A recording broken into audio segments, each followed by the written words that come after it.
Tapi sekarang itu orang sudah tidak pakai ilmu. Orang-orang radikalisme itu nggak pakai usul fikih. Pokoknya kalau ada ayat terjemahnya gini ya sudah itu jadi madhab. Akhirnya kecelakaan seperti ini. Pokoknya kalau ada ayat faqtulul musyrikina haitsu wajadtumuhum wa khudhuhum wahsuruhum waq'udu lahum kulla marsad. Sudah hafalnya ayat itu saja. Dia tidak mau ngapalkan misalnya qatilul ladzina yuqatilunakum. Ada ayat lagi wa akhrijuhum yamin haitsu akhrajukum. Sehingga ulama kita membagi kafir itu ada harbi, kita musuhi, ada zimmi, ada muahad, ada musta'man. Itu ulama karena tahu tidak semua orang kafir itu harbi, tidak semuanya zimmi, tidak semuanya muahad, tidak semuanya musta'man. Kalau harbi oke, kita perang, kalau zimmi ya kita bina, kalau muahad ya sesuai perjanjian kita, kompensasinya apa, MOU-nya kayak apa. Tapi apalnya mereka ayat satu tema.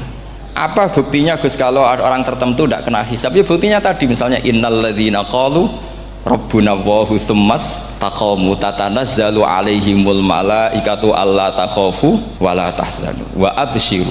Mungkar nakir adalah malaikat penakut membawa ketakutan. Sementara para wali ini jelas malaikat kena konstitusi. Malaikat harus mengatakan ke para wali alla takhafu wala tahzanu. Makna tafsir itu memaknai atau menduga apa yang dikehendaki Allah. Tentu itu sulit. Satu, bahwa faktanya kita sudah tidak bisa komunikasi dengan Allah karena tidak ada wahyu lagi. Sehingga dari kehati-hatian ini pernah suatu saat Abu Bakar ditanya, ma makna abban fi qaulihi ta'ala wa faqihata wa abba.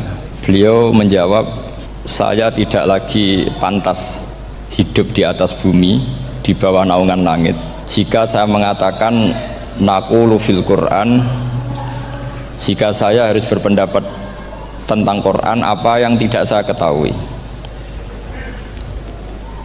Itu kehati-hatian yang dilakukan Sayyidina Abi Bakrin As-Siddiq. Tapi teori ini berbanding paradok, berbanding ekstrim ketika bahwa Quran itu diturunkan itu sebagai hudan, sebagai petunjuk, kedua sebagai bayanan, sebagai penjelas. Dan ini yang saya yakini, kalau sebagai penjelas Quran itu harus jelas sekali dan bisa menjelaskan. Dan Quran mensifati dirinya wal kitabil mubin, demi kitab yang memberi penjelasan. Sehingga dari sudut ini orang kafir pun mungkin memahami Quran. Dan menurut saya orang kafir pun bisa paham Quran.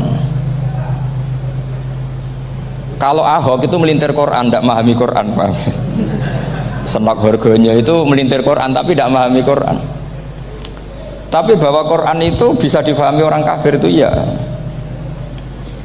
Logikanya gampang begini, kata Imam Syafi'i dalam kitab Ar-Risalah. Ketika Quran turun, itu pendengarnya itu tidak ada yang muslim, belum ada santri Kewagian, nggak ada santri Lirboyo, tidak ada santri Sarang. Pendengarnya itu non muslim. Nah ini sampai angan-angan, ketika Quran turun tuh pendengarnya muslim atau non muslim? Non muslim. Andai kan Quran itu turun tidak difahami orang kafir, maka lalu objeknya siapa, sasarannya siapa? Nah sebab itu akan aneh kalau kita yang mondok misalnya ngaji Edkon, ngaji Alfiyah, ngaji Ulumul Quran apa saja, kemudian Anda tidak paham Quran, padahal orang kafir saja bisa paham. Nah ini tantangan bagi kita. Sing kafir wis iso paham Quran, masa kita santri tidak paham Quran. Makanya begini, di antara awal-awal periode Makkiyah ada surat disebut Qul ya ayyuhal kafirun. Katakan Muhammad ya ayyuhal kafirun. Karena mukhatabnya atau lawan dialeknya Nabi adalah orang-orang apa? Kafir. Mereka paham ketika dijelaskan Quran, paham. Dan sebagian mereka menjadi mukmin karena paham. Itu termasuk isi makalah yang saya utarakan di sini. Mereka tanya, ya Muhammad, siflana robbak amin dahabin amin nuhasin amin hajarin. Karena orang kafir jahiliyah itu punya tren yang namanya Tuhan itu fisik. Mereka punya Lata, punya Uzza, punya Hubal. Sehingga kalau Tuhan-Tuhan kita ini dari batu Muhammad, katanya Anda punya Tuhan yang berbeda. Lalu Tuhan Anda ini dari emas atau dari perak.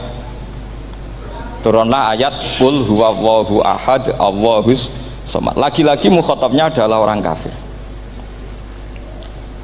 Makanya ini juga akhirnya jadi ilmu madhab, ilmu tentang firqah-firqah dalam Islam,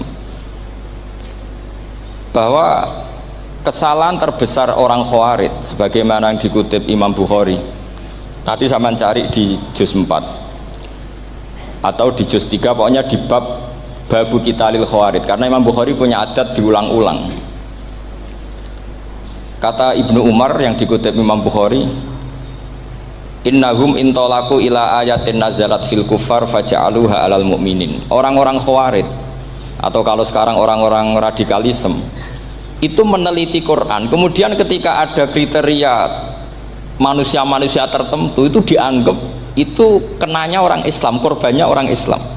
Padahal awal mula ayat ini turun untuk orang kafir atau kritikan pada orang kafir. Ini cilaka betul. Karena logikanya seperti yang dikatakan Imam Syafi'i, ketika Quran turun ini nggak ada orang Islam, yang ada orang kafir, sehingga mukhatabnya adalah orang kafir. Tapi ayat-ayat ini nanti dipakai Khawarij untuk mengcounter orang Islam, sehingga mereka mudah mengkafirkan kita karena pakai ayat yang dari awal Allah mengkafirkan orang kafir, sekarang ayat itu dipakai mengkafirkan orang Islam. Ini saking gebleknya orang apa? Khawarij. Makanya kata kitab Fathul Bari yang menyarai Bukhari itu, yang mendorong orang Khawarij seperti itu adalah jahluhum bisyariah. Memang mereka benar-benar bodoh, benar-benar goblok. Misalnya kita kiai atau kita ma'arif atau kita santri atau kita orang soleh, kemudian kita tidak bisa melakukan apa yang kita katakan, terus kita oke lah, kita kena kritik misalnya atakmurunan nasa bil birri watan sauna anfusakum wa antum taslunal kitab.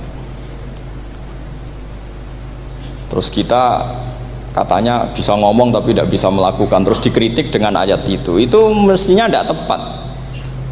Karena itu asbabun nuzulnya adalah orang-orang Yahudi karena tahu bahwa sifat Rasulullah itu ada di Taurat, mereka menyuruh keluarganya itu masuk Islam, tapi mereka sendiri tidak mau Islam. Kemudian turunlah ayat atakmurunan nasa bil birri wa tansawna anfusakum wa antum taslunal kitab afala ta'qilun.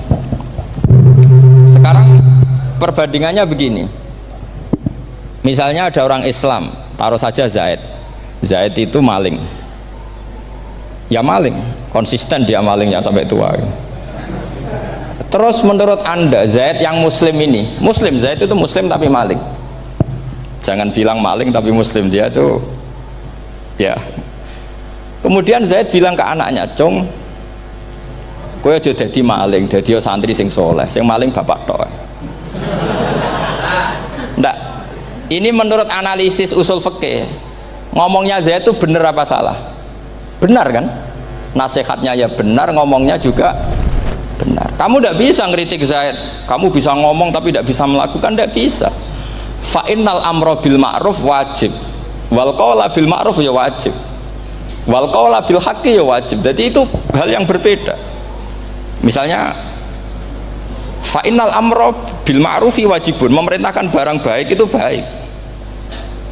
Wa innal qawla bil haqqi ya wajib, mengatakan yang hak itu ya wajib. Berarti Zaid tetap kena khitab. Kamu harus nasihati anak secara benar. Kamu juga harus ngomong hukum secara benar. Lalu ketika Zaid ngomong hukum secara benar, "Cung aja maling, maling ku dosa. Cung aja nerusno profesine bapak maling itu tidak benar." Dia berarti sudah melakukan dua kebenaran, yaitu ngomongnya benar, nasihatnya benar. Dia salah, perilakunya tetap maling. Tapi jangan karena dia maling lalu omongannya enggak salah juga, berarti salahnya malah tiga. Makanya ini pentingnya ngaji sama ulama, sama ahli usul fikih. Jadi tidak bisa dicampur adukkan. Zaid gagal dalam perilaku, tapi jangan gagal lagi di nasihat. Nanti kalau dia tidak nasihati, maka anaknya terus maling, alasannya niru bapaknya. Karena bapaknya kalau mau nasihati nanti disemprit sama santri-santri, "Pak, sampean ora oleh nasihati anak ora usah maling, sampean dhewe maling." Oh, tidak bisa cara usul fikih. Itu malah yudraku kulluh, la yudraku napa? Kulluh, atau bahasa populernya al-maisur la yasqutu bil ma'sur. Misalnya kita sebagai kiai hanya bisa takrib, hanya bisa jurumiyah. Apa muda Fathul Mu'in cek abote. Bulet maknane bulet. Kamu ndak boleh ngomong gini, Cong. Kowe sebagai muridku kudu nurut aku. Nak gurumu goblok tok takrib, kowe tok takrib wae. Gak oleh ngelangkai guru, gak sopan gitu misalnya gitu. Gak boleh gitu. Tetap kita ngomong, Cong. Kowe aja koyo aku. Kowe kudu alim Fathul Mu'in, alim Fathul Wahhab. Sama ndak bisa protes. Pak guru sendiri ndak bisa. Kebenaran tetap sebagai kebenaran meskipun kita ndak kuat melakukan atau ndak bisa melakukan. Lagi-lagi ayat itu sebenarnya ada untuk kita, untuk orang Yahudi, atamuruna nasa bil birri wa tansawna anfusakum wa antum taslunal kitab. Sebab itu istidlal dengan Quran itu memang resikonya tinggi kalau tidak bagi mutabakhir, karena ya itu tadi, ini harus ada pengetahuan yang luas tentang asbabun nuzul, tentang kriteria. Nah kalau terpaksa, saya katakan terpaksa, kalau terpaksa kita itibar itu boleh, tapi itu terpaksa. Bahwa Allah mengkritik orang yang bisa ngomong tapi tidak bisa melakukan. Tapi itu secara usul fikih itu runyam. Teori ini runyam sekali, fatal. Sama lihat tuh di kitab Bajuri atau di kitab-kitab fikih yang lain. Ketika Shahibil Burdah atau Shahibil Bur'ah itu yang Imam Busiri itu, Muhammad bin Busiri itu. Niku salah nama tapi kadung populer. Jadi sebetulnya Imam Busiri itu Shahibil Bur'ah, bukan Shahibil Burdah, tapi kadung terkenal Burdah, kita ikut-ikutan apa? Burdah. Imam Busiri itu ngeluh, saya ini orang yang banyak kesalahan. Di antara salah saya adalah saya bisa ngomong tapi tidak bisa melakukan. Yaitu saya ngomong misalnya orang supaya tahajud, saya tidak tahajud. Saya ngomong orang supaya sholat sunat, saya nggak pernah sholat sunat. Itu sarahnya itu yang menyarai itu kan Imam Bajuri itu yang sarah Burdah. Itu mengkritik begini. Kalau Anda ngendikan itu fi ma'radi dzammin nafsi, yaitu dalam konteks Anda mengkritik diri sendiri oke. Tapi omongan Anda salah. Karena secara usul fikih fatal. Fatalnya begini. Misalnya saya nggak pernah tahajud. Ya mungkin itu nyata. Oke, mungkin itu nyata. Apakah kemudian saya tidak boleh mengatakan at-tahajjudu sunnatun? Apa saya diwajibkan diam hanya karena saya tidak pernah tahajud, terus saya seorang kiai yang haram mengatakan at-tahajjud sunnatun? Saya harus tetap mengatakan kalau tahajud itu sunnah. Saya kalau punya santri terus saya bilang, Cung, napas nganggur yuk tahajud itu sunat. Karena mengatakan kebaikan pasti bagian dari kebaikan itu sendiri.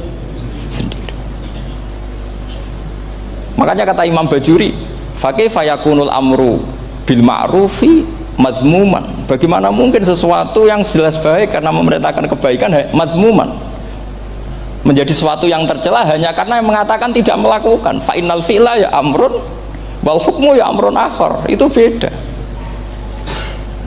Jangan karena Anda tidak minum teh karena diabetes, terus Anda kalau ada tamu tidak disuguhi teh. Karena saya sendiri tidak minum teh. Wah ya repot kalau gitu. Nah, itu lagi-lagi tadi orang Khawarij salah ketika mengartikan ayat yang harusnya objek kritiknya itu orang kafir, kemudian karena Quran lama sekali dibaca orang Islam sampai orang itu lupa kalau Quran awalnya turun diantaranya adalah membenahi akidahnya orang kafir, sehingga korbannya orang Islam. Itu mirip seperti cerita kita ya, santri-santri itu kalau punya musuh itu baca Hizib Nasor. Dulu pengarang Hizib Nasor itu musuhnya orang fasik, sehingga di Hizib santri ora di musuh wong fasik, duwene kancane dhewe, akhirnya kancane yang kena Hizib. Nah ini penting saya aturkan ya, sama seperti itu. Lama sekali Quran itu hanya dibaca orang Islam dan komunitasnya Muslim, sehingga seakan-akan semua kritikan Quran itu pada orang nopo Islam. Padahal jelas Quran ada kul ya ayyuhal kafirun. Jelas mukhatabnya orang kafir. Sadaqata lakum dinukum waliyadin. Nah ini penting kalau aturakan. Makanya kalau melihat itu, Quran jelas bisa difahami orang kafir. Bahkan banyak orang kafir yang menjadi muslim karena faham maknanya apa? faham maknanya Quran. Itu jelas sekali. Itu masyhur sekali dialeknya Nabi dengan Walid bin Mughirah, dengan Utbah, dengan banyak sekali, termasuk dengan Abu Jahal, dengan Abu Lahab. Bahkan orang-orang kafir Quraisy itu menyewa namanya Musailamah Al-Kadzab. Kalau di sini umumnya baca Musailamah apa Musailimah? Trennya di sini pakai fathah ya. Oh, itu entah ya, nggak tahu saya yang masalah yang mana itu kan, karena memang kalau dalam ilmu riwayat itu sekali salah baca itu kasus betul, kayak Sa'id bin Musayyab atau Sa'id bin Musayyib itu ketika beliau sugeng itu kalau dipanggil Sa'id bin Musayyab itu marah besar, karena maknanya Sa'id al-Musayyab itu yang ditawan. Makanya beliau bilang sayyabatni Irak wa anal Musayyib. Orang Irak mengatakan saya ini ditawan, sebenarnya saya yang menawan mereka. Tapi al-masyhur itu dibaca Sa'id bin Musayyab, padahal dia tidak mau dipanggil Sa'id bin Musayyab, Sa'id bin Musayyab. Karena nama ini penting. Pentingnya begini. Ini kata Rasulullah kalau sedang guyon, kata Nabi, mbok kamu itu sekali-kali mikir, kenapa saya ini diberi nama Allah Muhammad, katanya. Ini hadis sahih di Bukhari, ada di Kitabul Adab. Banyak lah tag ini. Kenapa ya Rasulullah? Allah itu senang bingung wong kafir, kata Rasulullah. Karena Abu Jahal kalau manggil saya jadi bingung. Itu kalau orang Arab kan pasti tahu maknanya. Muhammad maknanya orang yang terpuji. Sehingga kalau Abu Lahab ngomong itu jadi paradok. Hei orang yang terpuji, kamu bohong. Kan jadi aneh. Ya Muhammad kadzabta. Hei Muhammad kamu bohong. Kalau diterjemahkan hei orang terpuji, kamu bohong. Itu akhirnya sahabat tertawa-tawa. Karena cek pinter ya pangeran milih nama kamu ya Rasulullah. Karena ini bingungkan musuh itu. Makanya kalau kamu udah anak kiai itu anak kamu panggil namakan saja Agus, pasti satu pondok manggil Gus semua. Itu aman itu. Oh itu boh yang nggak seneng tetap panggil Gus.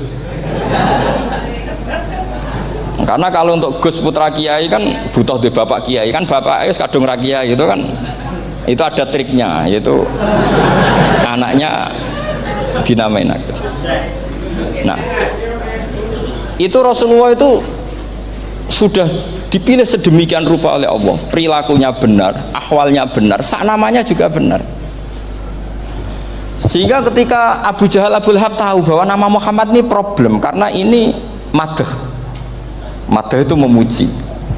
Sehingga mereka kalau mencari Muhammad tuh bilang ainal madmum, mana orang yang tercela. Terus orang-orang Quraisy tidak paham, kamu nyari siapa? Akhirnya mereka bilang ana atlubu Muhammad, dan saya cari Muhammad. Akhirnya bilang Muhammad lagi. Nah, itu. Nah, Quran juga main di ranah nama. Sehingga Abu Jahal itu namanya kan Abul Hakam. Orang Islam dari awal memanggil Abu Jahal. Karena kalau sampai kita manggil Abul Hakam, kita akan mengalami paradok, ya Abul Hakam, hei bapak dari semua kebijakan, kamu begini kan kacau. Makanya itu dari sini orang nggak boleh salah apa? Salah nama.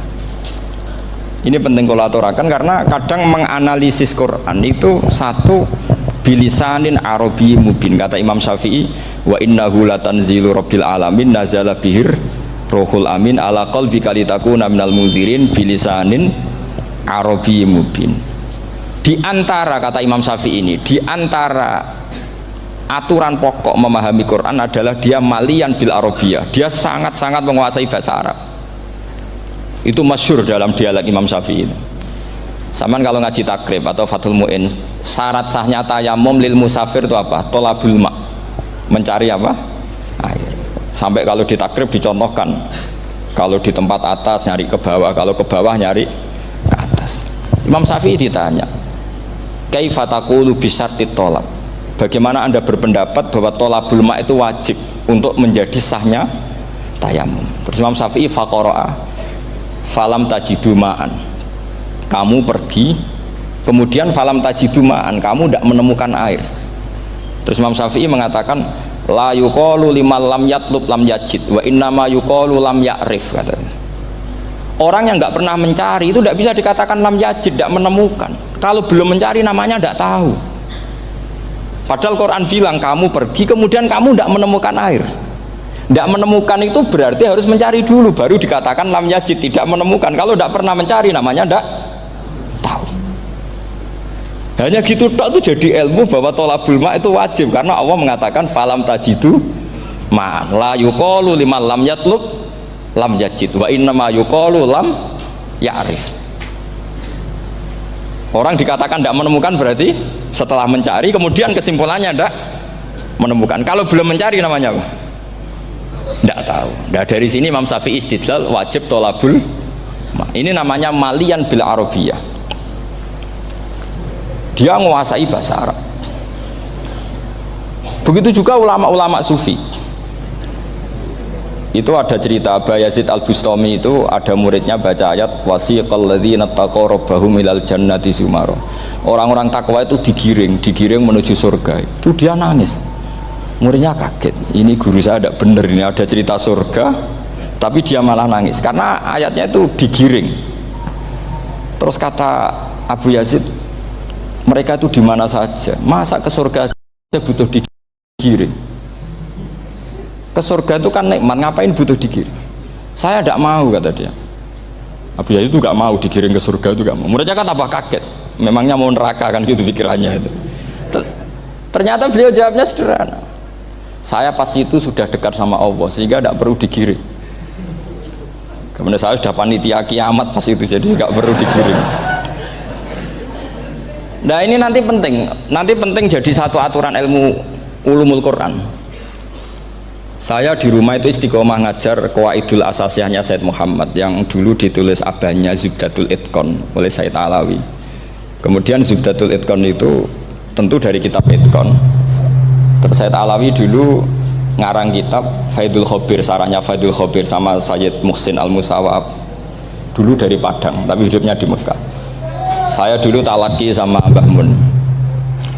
Itu ternyata ada ayatnya, innal muttaqina fi jannati wa nahar fi maq'adi sidqin 'inda malikim muqtadir.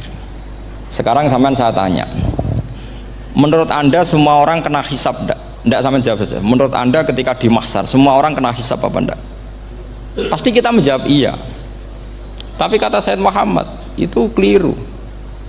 Enggak kebayang orang seperti Nabi kena hisab. Pasti yang kena hisab itu orang-orang yang enggak jelas. Nah, misalnya Nabi jelas baiknya, harusnya ya langsung enggak kena hisab. Karena enggak mungkin seorang saksi kok diaudit, enggak mungkin.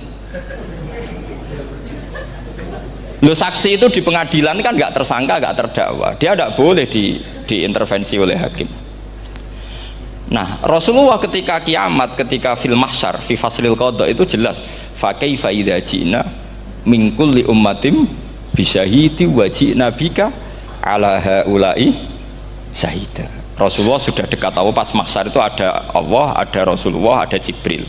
Kemudian Nabi itu mengidentifikasi, ditanya sama Allah, bener mat ini umatmu? Ya, niki umatmu ya.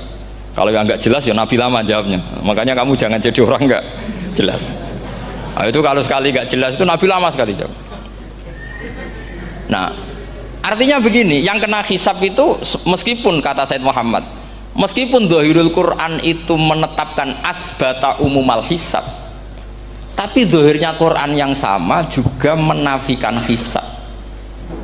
Itu karena nggak mungkin, nggak kebayang kita malaikat berani menghisab afdalul khalqi. Sama bisa bayangkan malaikat mengaudit Rasulullah SAW, ahabbal khalqi ilallah, kepen cilaka mencet ya. Wong jejer Allah kabeh dini kan audit sudah indah. Fa kaifa idza ji'na min kulli ummatin bisyahidi wa ji'na bika ala haula'i syahida. Lalu mungkar nangkir juga sama. Sampean bisa bayangkan mungkar nangkir tanya Nabi Muhammad, tesnya susah karena kalau Rasulullah terus ditanya waman nabiyuka, wah itu kan bisa kiamat itu.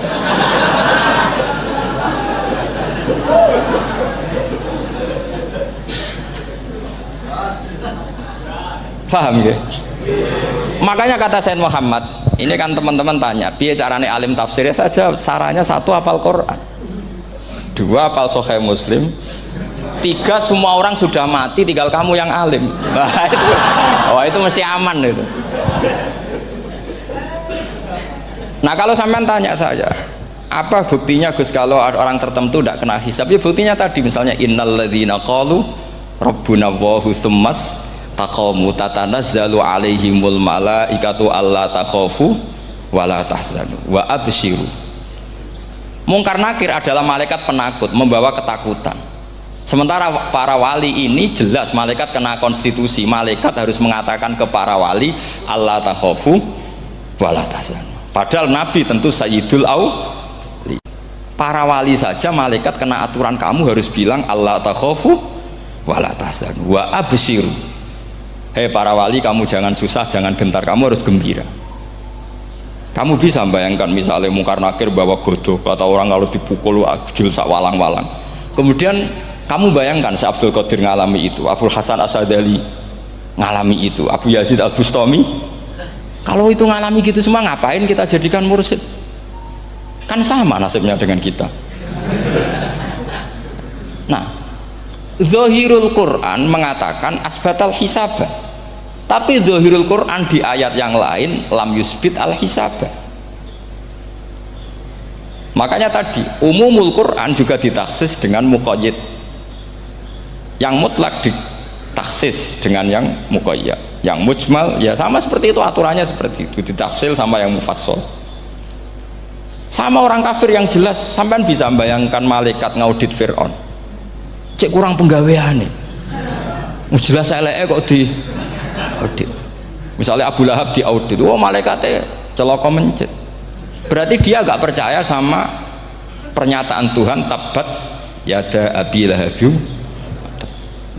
Malaikat kok ngaudit Abu Lahab, mungkin Gusti kula ceke nak menawi wonten api lho ki ora tau ngaji Quran tapi wong ayate tabat yada kok jadi cek. Nah yang seperti ini masuknya kategori ulaikal ladzina, saat terusnya mereka yang kafir bi ayati rabbihim wa liqaihi fahabitos a'maluhum fala nuqimu lahum yaumal qiyamati wasna. Jadi ada orang-orang kafir yang jelas kena aturan fala nuqimu lahum yaumal qiyamati wasna. Jelas kafirnya ya gak kena hisab, yang jelas nabinya, jelas wasinya juga gak kena hisab, yang kena kita di tengah-tengah. Tapi ilmu itu ikut mainstream karena semua orang bilang ada hisab, ya kita ikut-ikutan bilang, ya sudah gitu saja. Tapi kalau aslinya rapati percaya. Umumnya uang gerono mati ditalkin ya kita melok-melokan nalkin. Tapi kalau kadang ya gak kebayang piye nak wali-wali ditalkin. Makanya ada di dunia wali itu ada cerita Rabi'ah Adawiyah, itu termasuk keramat beliau itu. Kali Imam Sibawi kan dalam cerita wali kan ditanya marrobuka, ngapunten niku man mausul nopo istifham. Wah itu malaikatnya ndak pernah khataman alfiyah kan, repot. Kalau Rabi'ah Adawiyah lebih parah lagi, itu beliau tuh nangis sekeras-kerasnya, nangis terisak-isak, dia tersiksa. Ya Allah, engkau itu zat yang paling saya kenali dan harusnya semua makhluk itu kenal engkau, tapi ini hamba engkau tanya engkau itu siapa ya? Itu kan ini orang aneh kata gitu. Karena Allah itu adharud dzahir, kata sampai Imam Sibawi silakan a'raful ma'arif. Jadi wong ora Allah wis geblek tenan dari Imam Sibawi. Imam Sibawi kan atas nama dia pakar nahwu pertama mengatakan domir paling makrifat di antara 6 isim makrifat, paling makrifat itu domir. Tapi meskipun gitu a'raful ma'arif Allah, yang paling makrifat dari sekian isim makrifat itu Allah. Artinya satu nama yang orang harus kenal semua. Makanya di antara keramat beliau ketika ditanya wong kok ora tau ngaji fikih men ngaji nahwu wae, gak tahu dia ngaji carane sesuci, carane iddah to, gak tahu ngaji nahwu.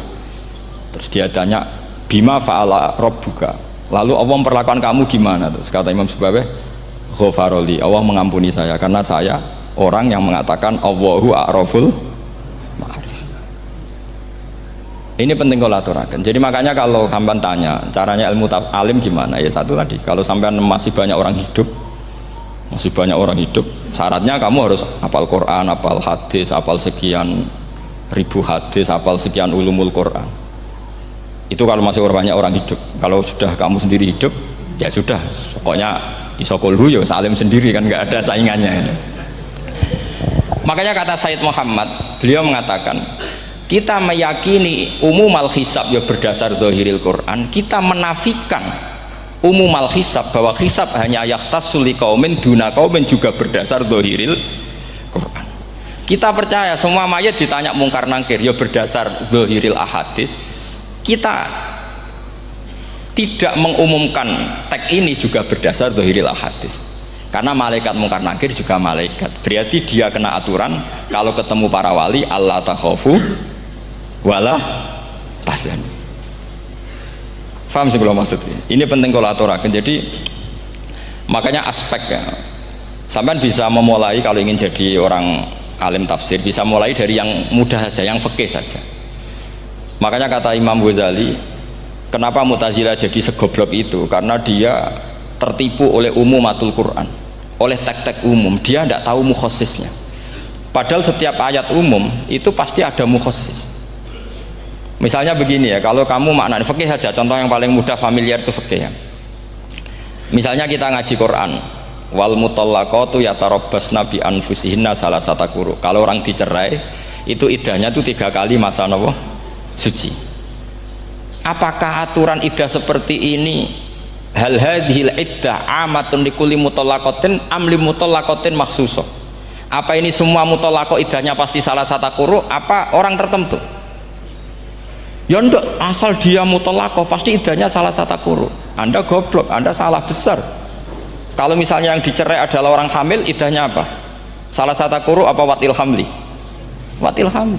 Kita butuh ayat lain, wa ulatul ahmali ajaluhunna ayyadna hamlahu.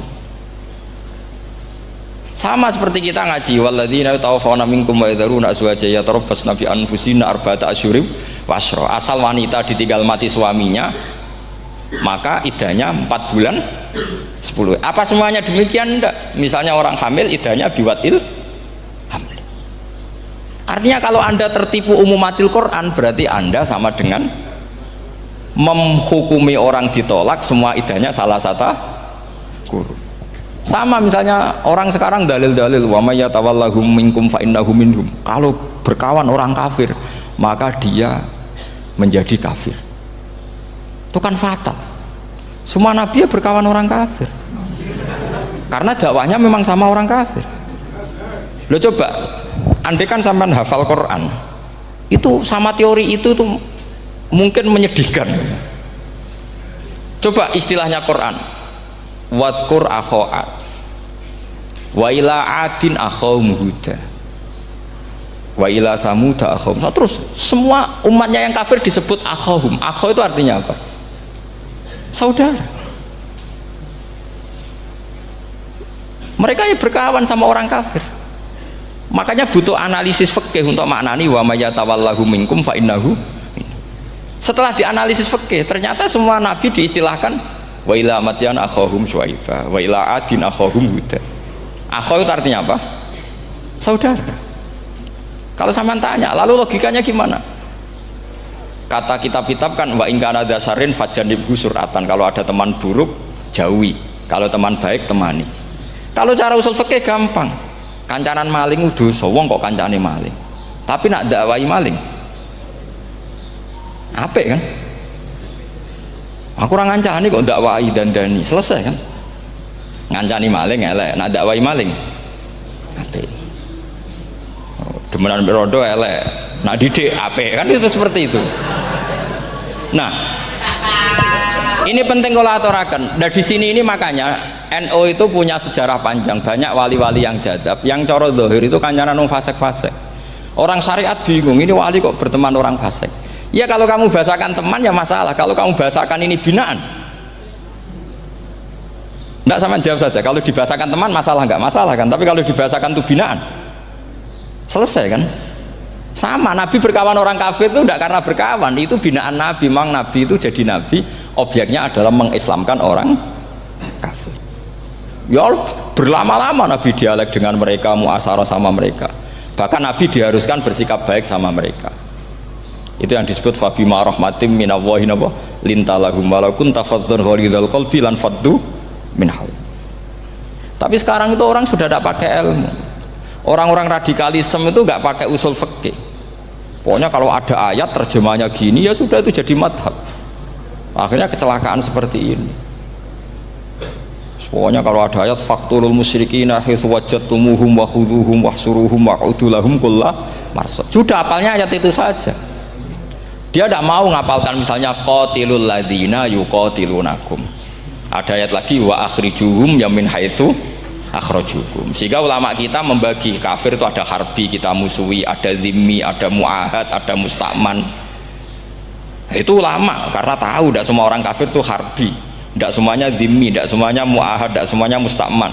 Kalau harbi oke, kita perang, kalau zimmi ya kita bina, kalau muahad ya sesuai perjanjian kita, kompensasinya apa, MOU-nya kayak apa. Tapi apalnya mereka ayat satu tema. Nah celakanya kita yang ngaji di pondok-pondok yang katanya spesialis ingin alim tafsir, apalnya ya satu ayat juga. Wah itu kan satu ayat versus satu ayat, itu ngeri. Makanya kalau sama tanya saya ini, katanya di acara ini sama tanya gimana caranya jadi ahli tafsir, saya jawab gampang. Caranya itu hafal Quran, hafal hadis, terus hafal ulumul Quran. Ya misalnya Nadoman ya Faidul Khobir lah, kalau kitab Nasar ya minimal itu setengah lanya itkon lah, kalau nggak lanya amat ya agak lanya. Karena kitab tafsir itu gampang, teorinya itu mudah sekali. Misalnya al-ibratu bi umumil lafzi la bi khususis sabab, itu sama dengan kayak kaidah fikih. Karena kalau kaidah fikih itu saya itu pernah dibisui kiai itu, ini kisah nyata itu, dibisui kiai itu pas basul masail. Dulu saya itu masih sering mau basul masail, tadi pun pensiun pun betul nih. Dulu saya dengan Gus Zofur putrane Bamun itu sering makili Pondok Anwar basul masail fikih. Tapi tidak tahu ceritanya Gus Zofur jadi dokter tafsir, saya juga kok ya tahu-tahu menekuni tafsir. Lama-lama orang itu lupa status saya yang fakih ya, makanya saya itu ya kadang eman gitu, karena ini status penting juga. Tapi status fikih itu kadang memang menyesatkan. Karena begini, itu dulu pernah ada basul masail itu begini. Ini kisah nyata ini. Ada desainer baju putri untuk putri, anak putri. Kemudian desainer itu menciptakan satu celana pendek atau celana seperempat. Dengan desain ini pasti kalau dipakai itu auratnya itu kelihatan. Bagaimana hukumnya desainer ini? Apa termasuk mimman sarro'a as-sayyi'ata? Karena terjadi kasfil aurat. Apa enggak? Rata-rata kalau kiai yang khusyuk-khusyuk, yang sepuh-sepuh, desainer itu dosa. Gara-gara tren pakaian ini wong wedok buka aurat. Tapi saat kiai-kiai alim yang muda-muda, entah saking belingnya, entah saking pinternya, tidak tahu. Bilang begini, Pak Yai, yang didesain apa? Ya celana itu. Lalu celana itu fungsinya nutupi apa buka aurat? Ya nutupi. Lu kan lumayan urun nutupi. Kalau haramnya dicopot, lu kan malah parah itu. Bingung kayaknya. Sampai bilang gini kan, wah semanis. Itu kan makanya ini guyon ilmiah. Repotnya ngadepi orang alim muda itu kan mbok gedhingi ku ilmiah, mbok senengi fase.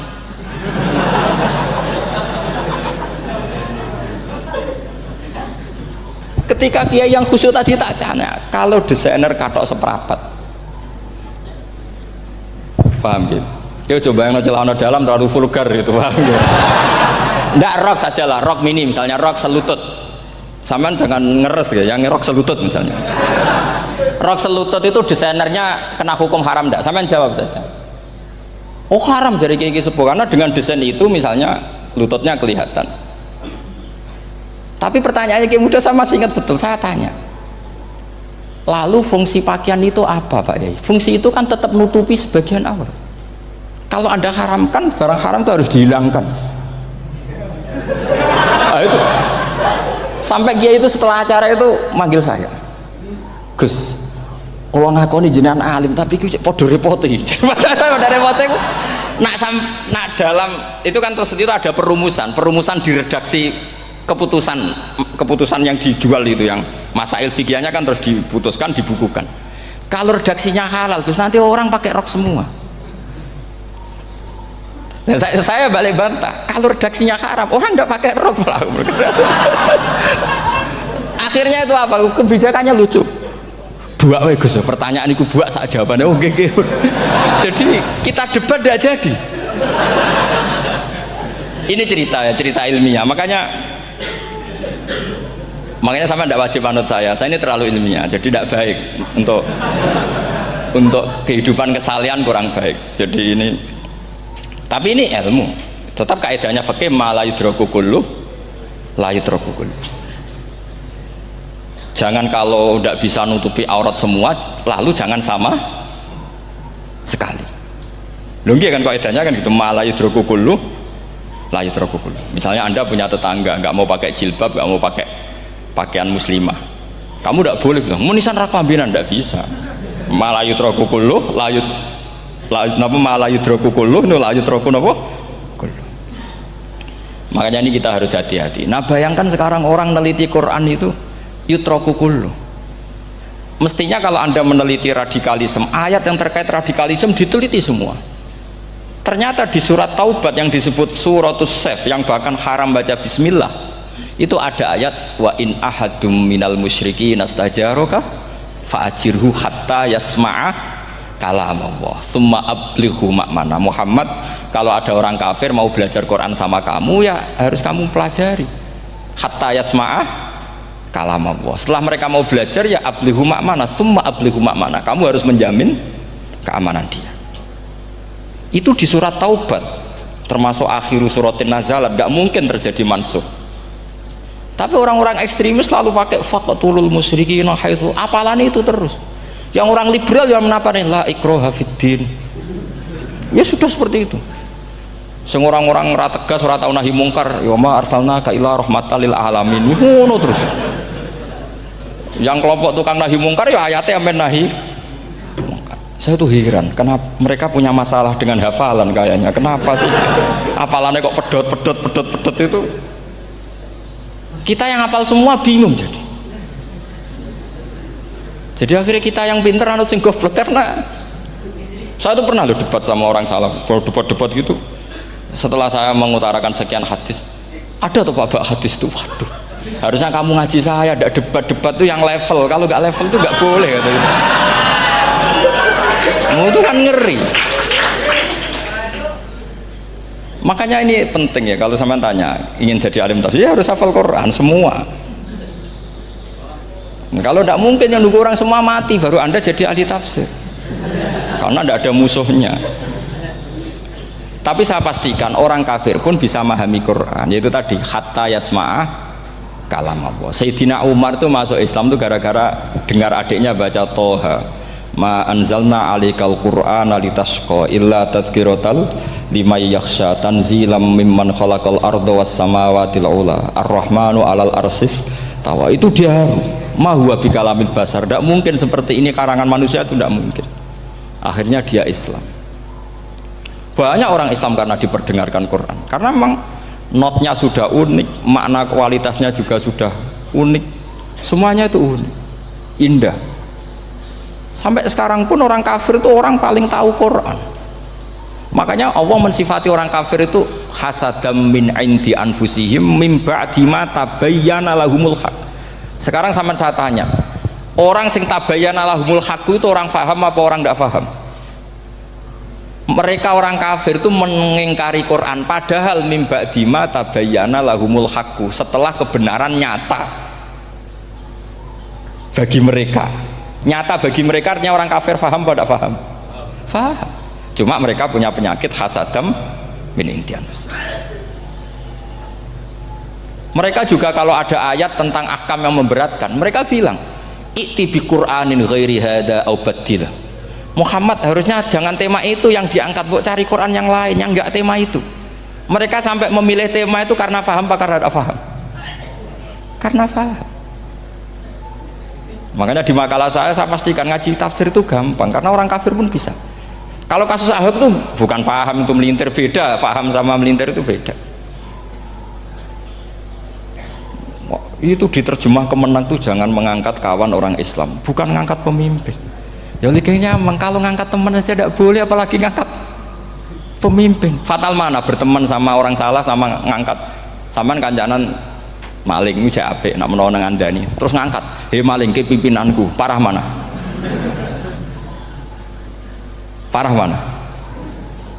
Artinya sama saja ketika diterjemah jangan ngangkat teman, sebetulnya ngangkat pemimpin lebih fatal. Itu kan mafhum aulawiyah, itu kan normal saja. Itu di Quran biasa, misalnya innalladzina ya'kuluna amwalal yatama dzulman, orang yang makan hartanya anak yatim secara zalim. Kamu bilang, Gus saya tidak makan kok, sepeda motornya tak gasap, tak jual. Yang diharamkan kan makan. Wah ya sarap kalau gitu. Maknanya begini, memakan harta anak yatim artinya ifsad. Ifsad itu merusak. Nak ngono ikhraq, membakar atau mencuri sama dengan makan, bal asyad, malah kan lebih apa? Lebih apa? Dasar. Jadi yakuluna di situ tuh ba'dul amsilah, sebagian contoh min wujuhil ifsad atau min wujuhil ihlak.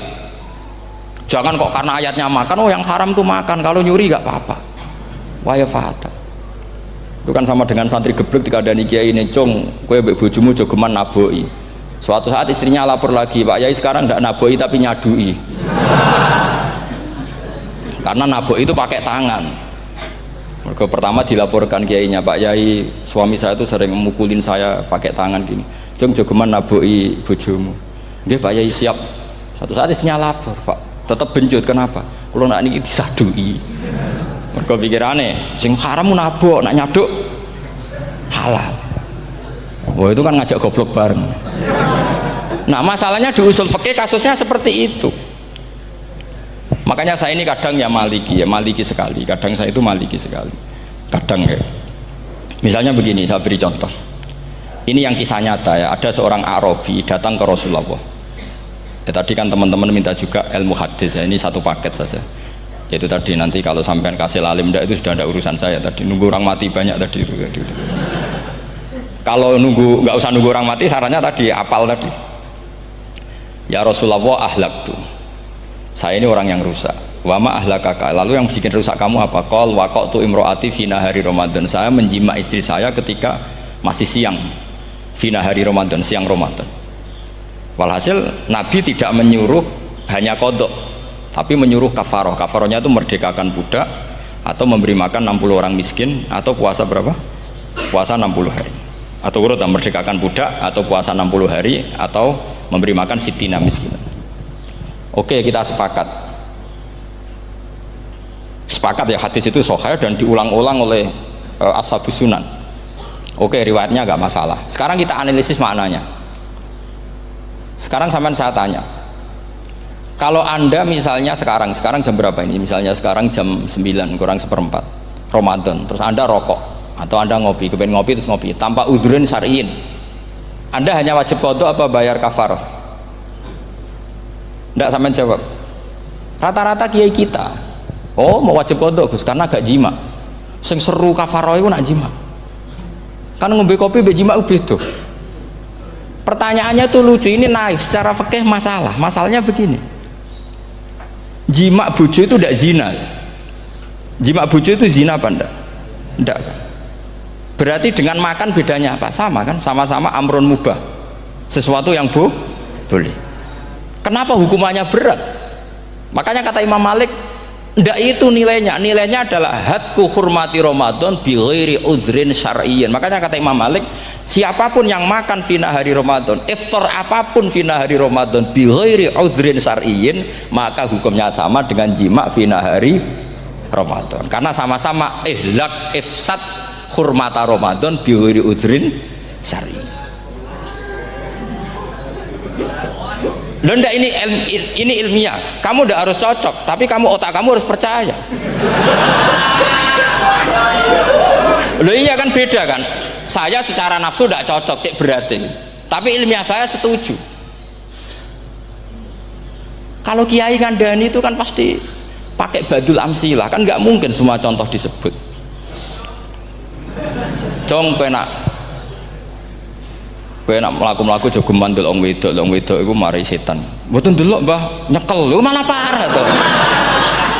Ndak bisa. Makanya ini masalahnya lafat. Ini kembali ke Imam Syafi'i, bilisanin arabiyyim mubin. Ketika seorang kiai bilang cung jogeman delok cah wedok adalah mengungkapkan al muharramat. Bukan mentaksis yang haram itu hanya melihat.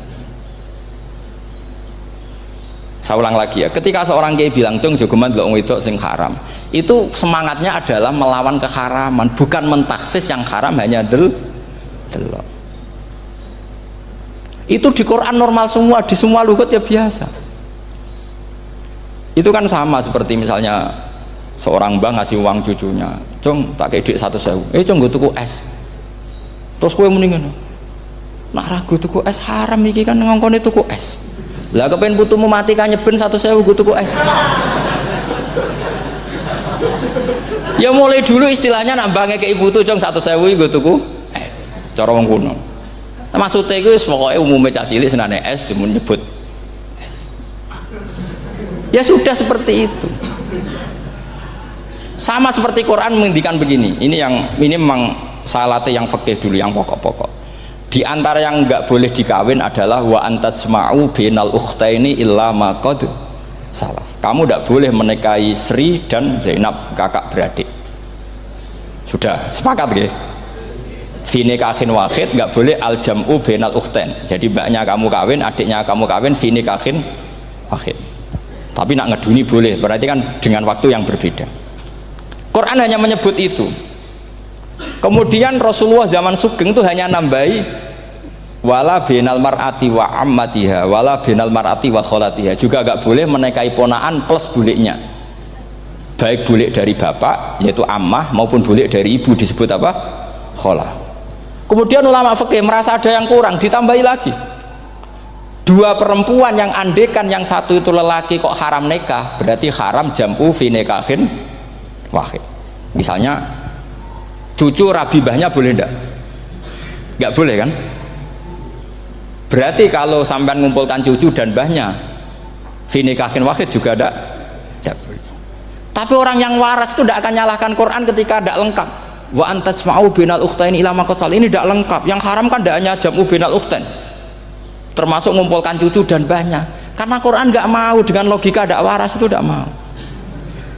Taruh saja orang itu rata-rata mbahnya kan umur 70 tahun, cucunya umur 17 tahun. Kebayang nggak kamu nikahi sehingga adik kan boleh bareng, pasti kamu milih bareng. Makanya Quran hanya bakas wa antasma'u final ukhtain, karena yang mungkin masih menggugah selera itu dua. Tapi kalau cucu sama mbahnya itu, kalau ada yang masih selera kan ya sarap tuh. Tapi fikih sebagai kaidah tetap menerangkan termasuk yang haram jam'u adalah bainal mar'ati wajad datiha. Paham juga maksudnya? Artinya ketika menyebut itu tidak jaminan merangkum semua hukum, tapi ba'dul amsilah. Fa'innal akila yaktafiya bi isyaratil ba'di, karena orang kalau punya akal diisyarai sebagian sudah paham. Ini penting kalau aturakan. Jadi ini penting. Nah bayangkan sekarang banyak gerakan-gerakan ahli Quran katanya, tapi nggak memahami ilmu usul fikih. Quran ra ono ya wis. Nang Quran ra ono cerita harame asu, nak ngono asu ya halal. Ora ono Qurane. Sing ra ono iku tekem ora Qurane, kok aneh-aneh kowe.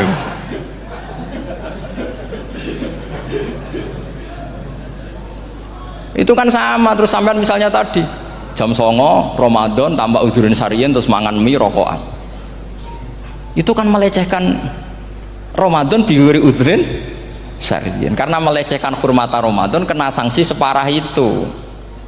Jangan kamu terus bilang tapi Nabi hanya bilang masalah jima final Ramadan. Jima istri itu hukumnya itu tidak zina, hukumnya itu mubah, sama dengan makan. Ini cara madzhab Maliki, tapi kita alhamdulillah madzhab Syafi'i. Ya itu masalahnya. Berhubung itu menguntungkan sami'na wa ta'na. Nah, itu. Tapi saya sendiri dalam konteks ini, saya itu ya sangat-sangat Syafi'iyah, sangat-sangat Syafi'iyah. Dalam banyak hal sangat-sangat Syafi'iyah. Tapi dalam banyak hal kadang-kadang saya ya Maliki. Ya, itu kan kalau sampean tanya kenapa gitu, ya hikmahnya baca banyak saja. Karena yang Syafi'i itu ya karena bacanya hanya Syafi'i, itu bukan fanatik, itu keterbatasan. Jadi itu beda, ada apa itu namanya, ada fanatik, itu keterbatasan, itu beda sekali. Jadi kita harus ngaji yang banyak. Saya itu termasuk utang ya sama Imam Syafi'i itu baca kitab Ar-Risalah. Itu kitab yang kadang satu ulama baca sampai 500 kali. Yaitu Imam Syafi'i itu dalam kitab Risalah itu begini, ini termasuk ulumul Quran yang paling penting. Muqaddimahnya begini. Wan nasu sinfani min awalil amri. Wan nasu sinfani. Ketika Rasulullah datang membawa Quran itu manusia hanya ada dua. Al kuffar sing dari jenis ahli kitab dan kuffar dari jenis yang tidak ahli kitab. Bahkan tidak ada orang Islam zaman itu. Pertama Nabi jadi Nabi itu adakah pendengar yang Muslim? Kan tidak ada, semuanya ahli kitab. Makanya susah kalau Quran kamu analisis korbannya orang Islam tuh, kata Ibnu Umar tuh lucu. Dulu tuh mukhatabnya tuh orang kafir, jelas kuliah ayyuhal kafir. Ya ayuhan nasu ubudu rabbakum alladzi khalaqakum. Jelas orang kafir. Karena orang Islam nggak mungkin dikhatabi ubudu rabbakum. Makanya Imam Suyuti kalau nafsir itu ngeper ubudu rabbakum wahiduhu. Tapi kalau mukhatabnya orang Islam dawimu alal ibadah atau dawimu alat tauhid. Karena dia tahu kalau mukhatabnya orang kafir ubudu ya masih wahidu. Kalau sudah Islam kok dikhitabi ubudu mudawamah alal ibadah. Itu saking alimnya Imam Suyuti. Ini saya teruskan. Kalau mukhatabnya itu orang kafir ahli kitab, itu kemungkinannya ya dua cara mereaksi Quran. Yaitu disebut lam yakunil ladzina kafaru min ahlil kitabi wal musyrikina munfakina hatta ta'tiyahumul. Jadi lam yakunil ladzina kafaru, jelas kafaru itu umum. Kemudian ditafsir kafaru itu ada yang min ahlil kitabi, berarti kafaru yang jenis Yahudi Nasrani. Ada kafaru yang min ahlil kitabi wal musyrikin, kafaru yang jenis musyrikin, yaitu kafir Mekah. Karena cara kaidah nahwu al-atfu yaqtadi taghayyur, kalau ada ataf pasti konteksnya beda. Ja'a Zaidun wa Amrun, berarti Zaid ada Amar, Amar ya ada Bakar. Karena Ja'a Zaidun wa Amrun wa Bakrun, pasti orang ini berbeda. Tidak boleh orang yang sama kamu pakai ataf. Ini sudah clear ya ini ya. Kemudian cara pandang mereka ya beda. Ketika Rasulullah mengajak tauhid, itu ahli kitab tidak masalah. Memang harusnya Tuhan itu satu, tidak masalah bagi ahli kitab. Problem bagi ahli kitab adalah Muhammad itu nabi. Itu kita nggak suka. Kalau Tuhan satu oke, tapi kalau Muhammad nabi tidak oke.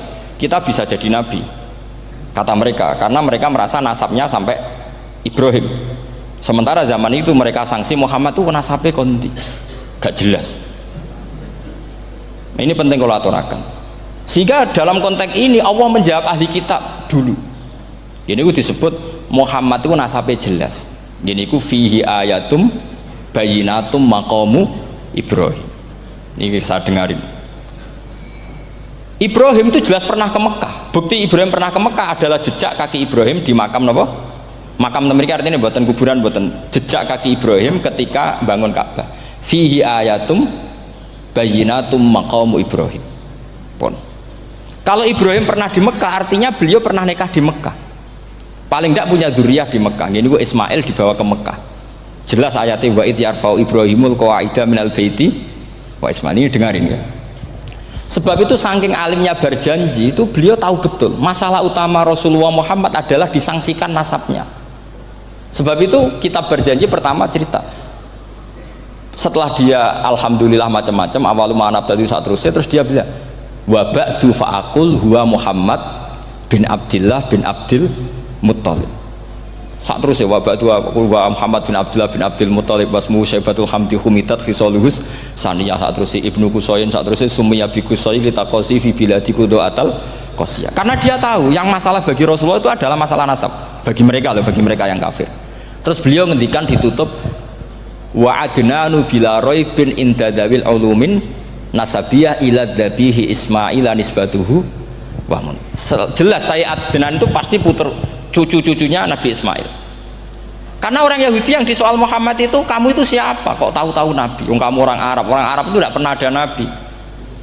Yang Nabi itu normalnya orang Israel, yaitu turunan Yahudi, karena Yahuda bin Yakub bin Ishak bin Ibrahim.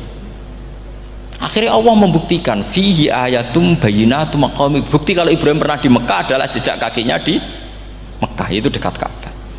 Ini jawaban Allah yang tentang ahli kitab, karena sudah jelimet. Ada ilmu ansab, ada ilmu nasab, ada polemik kitab samawi.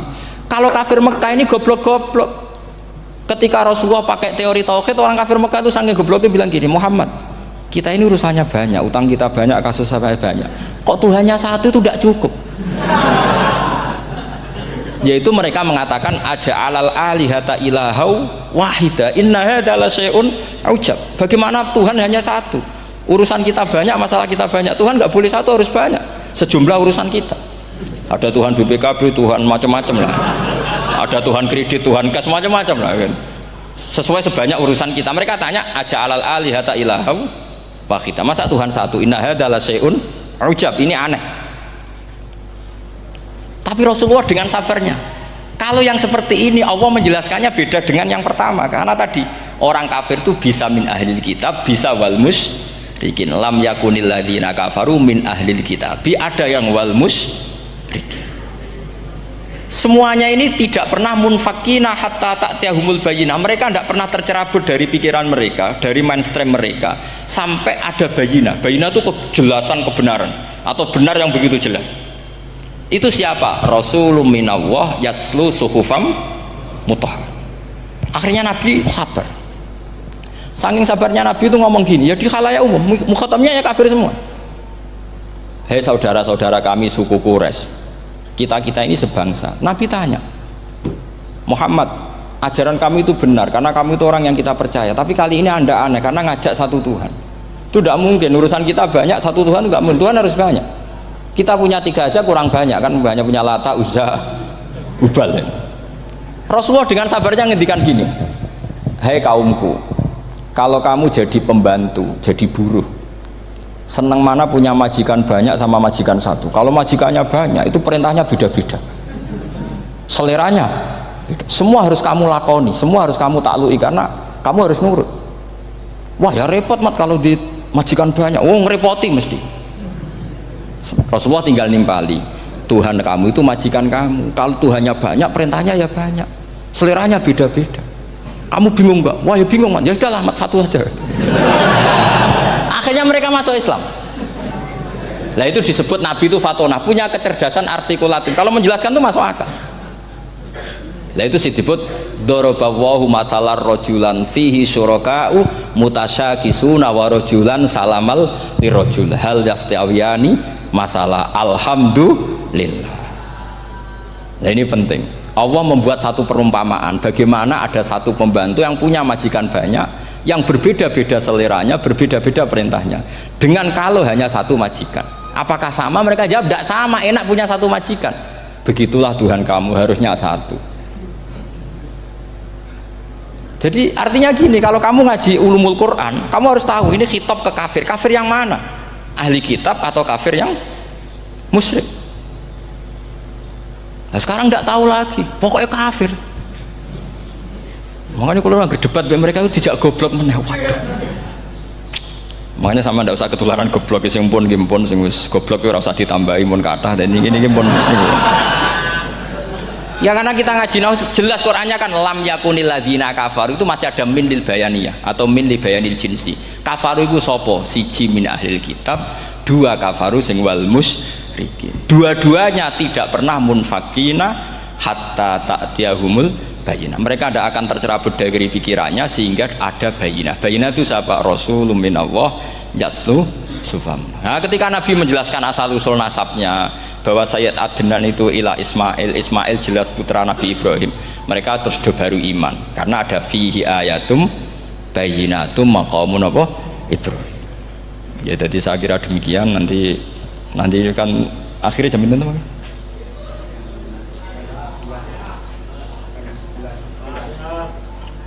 Oh, ini jam berapa istiwa? Nggih, terus saya pikir niku nggih. Kalau misalnya tadi ada tanya jawab, ya tanya jawab carane ngalim saja kan. Itu lebih realistis. Karena kalau sampean iskal, misalnya saya iskal dengan ini kan malah bingung kan. Kalau kamu terkenal pinter, iskal kita gobloke.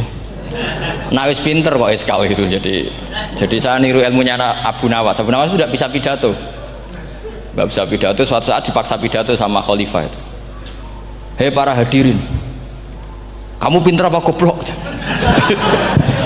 Nah mereka pinter, mau ngandani wong pinter, terus pinter kok ngandani gitu.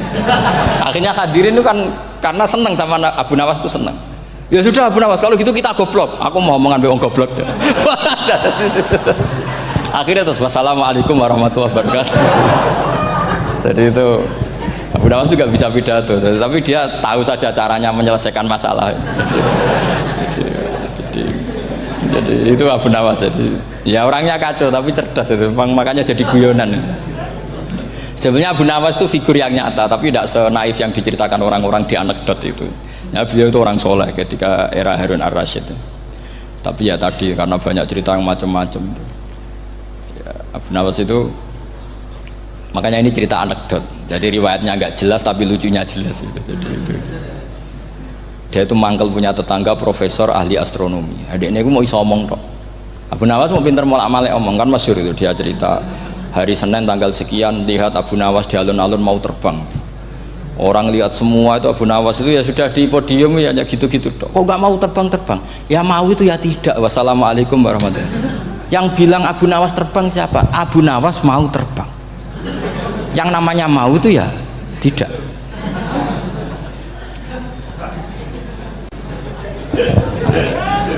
Pernah dia itu lomba sama Harun ar-Rasyid. Siapa paling banyak pengunjung rumahnya di alun-alun? Harun Rasyid bikin khemah, dia bikin khemah. Tentu cerita ini bohong, yakini ini bohong, makanya ini bohong tenang. Makanya ini anekdot, hanya guyonan. Harun Rasyid karena dia raja itu ada apel, ada makanan macam-macam. Ya tentu pengunjungnya banyak. Batas akhir itu penilaian jam 12 malam. Abu Nawas tenang, satu pun nggak ada pengunjung, nggak ada makanan, nggak ada apa. Pas jam 12 rumahnya dia, kemahnya dibakar. Orang ke dia semua. Dit menang dia karena jumlahnya. Bahkan Harun Rasyid itu datang ke kemahnya dia. Karena lombanya kan pengumpulan massa terbanyak tit jam 12. Harun Rasyid pikirannya santri ya guys, sugoi jajan nggak mesti teko, pikirannya gitu. Abu Nawas pikirannya beda, jenis ono kebakaran pasti datang. Wes dihitung biaya khemah sama hadiahnya banyak hadiahnya. Yang ahli falak ini punya ilmu yang rasional, yang pinter sekali. Dia ilmuwan bahwa bumi itu bulat-bulat. Nah saya lagi tren meyakini bumi flat nih, ya kacau nih. Mau gara-gara penjelasan sing sepihak. Ini gua nganggur. Lah wong ilmuwan kok sentimennya perkara wedi duit. Nggak boleh ilmuwan menyebut sentimen apa? Uang. Akhirnya bumi itu bulat-bulat. Jadi kalau Anda jalan ke timur terus nanti ke titik yang sama. Abu Nawas paham karena dia memang nggak ahli sains gitu. Suatu saat si profesor ini kemalingan, malingnya melayu ngetan. Terus minta tolong sama Abu Nawas, kejarlah maling itu. Kemana? Ke timur. Dia ngejar ke barat. Ditanya sama profesor, saya udah bilang larinya maling itu ke timur, kalau ngejar ke barat nanti ketemu di titik yang sama. Jadi, akhirnya profesornya ngerti, oh ngenyek tuh ya, kira itu. Jadi, nah khawatir saya nanti kalau santri-santri tidak pinter ilmu, terus pilihannya ilmu kayak Abu Nawas, jalan pintas tadi. Karena belajar falak jelimet, belajar faraid apa? Jelimet, ada aul, ada roh, terus semua ada masalah yang ruwet-ruwet terus. Akhirnya mau olah bicara. Nah, ini musibah, inna lillahi wa inna ilaihi raji'un. Itu tidak boleh. Quran tidak mengajarkan itu. Quran tetap mengajarkan ilmu meskipun ada nilai seninya. Ya tadi nilai seni tadi, misalnya Allah mencontohkan dorobawahu masalah rojulan fihi syuraka. Terus kedua uniknya Quran itu begini, setelah dipikir itu nyata-nyata lebih detail. Misalnya begini, ketika Allah mencontohkan ba'udah itu nyamuk, itu orang-orang kafir itu bilang gini, ya Muhammad, Tuhan Anda kehilangan stok ilmiah sehingga contoh itu enggak yang dahsyat tapi sekedar nyamuk. Wong nyamuk kok digawe contoh. Ya contoh itu dinosaurus, tak jerapah, tak apalah yang keren itu. Mosok contoh apa? Nyamuk. Terus Allah menjelaskan innallaha la yastahi ayyadriban apa? Matsalam ma. Contoh apa saja? Apa saja itu ditafsiri ba'udatan fama fawqaha, entah itu nyamuk, fama fawqaha atau yang di atasnya nyamuk. Maksudnya di atasnya itu fil killah atau fisighor atau yang di atas nyamuk. Yang lebih kecil ketimbang. Sekarang saya contohkan kata Rasulullah, contoh yang kecil saja. Nggak usah bikin nyawa, nggak usah, itu terlalu mustahil. Seorang pemahat pemahat patung. Terus kamu pesen, Pak, aku gak eno patung gajah. Mesti muni sanggup. Tak muni, Pak, gak eno patung gajah, ukurannya ya semestinya gajah. Oke. Tapi Pak, aku gak eno patung nyamuk, ukurannya ya sak nyamuk. Kira-kira sanggup apa enggak? Artinya ketika Allah gawe nyamuk itu lebih sulit ketimbang gawe gajah apa lebih mudah? Lebih sulit. Karena nyamuk yang sudah kecil, dia punya alat kelamin terus seberapa juga? Alat kelaminnya juga tetap harus ada lubangnya terus seberapa juga? Temen saya malah ada yang cangkem elek bilang gini, lalu ya punya kuman, kumannya seberapa? Nah ini pentingnya ngaji akal. Kamu jangan hanya bilang, wow dinosaurus, jerapah, seru nyamuk. Nah karena orang sudah ada itibar dengan nyamuk, didatangkanlah nyamuk banyak. Sebenarnya nyamuk banyak itu mergo mangkel, gak diperhatikan itu. Makanya terus. Nah ini saya tahadus binemat, istri saya itu sering protes. Istri saya kalau manggil saya Gus karena orang Jawa Timur, itu sama-sama jagongan itu, saya itu tidak pati sering digigit, namun ya digigit tidak sesering sampean, itu jelas ini. Terus saya tanya, Gus punya doa apa, kenapa tidak pati begitu digigit nyamuk? Saya bilang, karena saya sudah tahu hikmahnya nyamuk, jadi harusnya dia sudah tidak nyerang saya, kata saya gitu. Makanya ini ijazah, agak mandi salah sampean gitu. Karena tadi logika yang terbangun gitu, kalau Allah bikin gajah, melubangi belalai gajah itu masih masuk akal, bahkan saat kita bikin patung masih bisa. Tapi kata tadi nyamuk itu sudah kecil, harus punya usus, harus punya alat kelamin, harus punya telur, telurnya juga detail lagi. Nah, ini disebut innallaha la yastahyi ayyadriba mathalam ba'udah. Sehingga ba'udah di mata ahli tafsir, di mata ulama ini contoh yang luar biasa. Tapi di mata orang-orang yang nggak seneng mikir, kok terima nyamuk itu. Makanya saya minta kangkang di sini bisa makan itu harus syukur. Makan itu luar biasa. Saya itu sering nyontohkan di Jogja ini. Saya punya temen sakit, kalau nggak ada obat dari Belanda itu mati. Kalau ini nggak dapat obat bagus dari Belanda atau dari Jerman itu meninggal. Berapa bulan lagi matinya? 3 bulan. Kalau nggak sampai dapat obat mati 3 bulan. Oh masih mandi obat yang di Jogja, apa itu makan atau minum? Kalau orang tidak minum tidak sampai 3 bulan sudah mati. Boy orang itu mikir seperti itu. Tapi kita ini kalau obat dari Jerman, dari Belanda itu hebat. Kalau enggak kita mati sebulan lagi, 3 bulan lagi. Allah bikin obat pada kita tiap hari, yaitu kita bisa makan, bisa minum. Itu kalau sekali nggak makan 5 hari bisa mati sama. Tapi kita karena ngakan tuh hal yang biasa, nak duit iso utang, terus dianggap biasa. Ini kalau ulama masalah besar. Punya otak seburuk itu tuh masalah besar bagi ulama. Sehingga Allah tidak malu ketika ngendikan kulu wasrobu, tidak malu karena makan ini urgen, sangat penting. Dan Allah tidak malu meskipun Quran itu temanya kelas tinggi, biasa Allah mengatakan jong kowe iku kulu min thayyibati ma razaqnakum, kamu makanlah. Karena minum obat itu kebutuhan kita ketika sakit. Tapi kalau makan adalah kebutuhan kita sihatan wasukman, saat sakit maupun saat sehat. Nah, kalau Anda dengan kualitas ini, ketika Allah membicarakan makanan itu Anda akan respect sama Allah karena memang ini urgen betul. Tapi kalau Anda cara berpikir gini, hanya cari goro ibal ilmu yang aneh, yang seru, kamu baca ayat itu akan menjadi biasa-biasa saja. Dan itu masalah bagi mahabbah Anda pada Al-Quranul Karim. Ya saya kira demikian. Terus mengke saya pikir tidak etis ya, karena ini Jumat nanti sing biasa itikaf nanti terganggu. Nanti saya ada ke problem. Ya kalau ada tanya jawab ya saya mohon tadi ya, karena ini zaman akhir saya memang butuh sekali. Kenapa saya mau datang? Satu, hormat Kiai Hanan. Dua, saya memang ingin banyak mufassir lagi, jangan hanya lewat baca terjemah kemudian merasa menjadi ahli apa Quran atau ahli tafsir. Itu musibah besar itu masalah besar itu.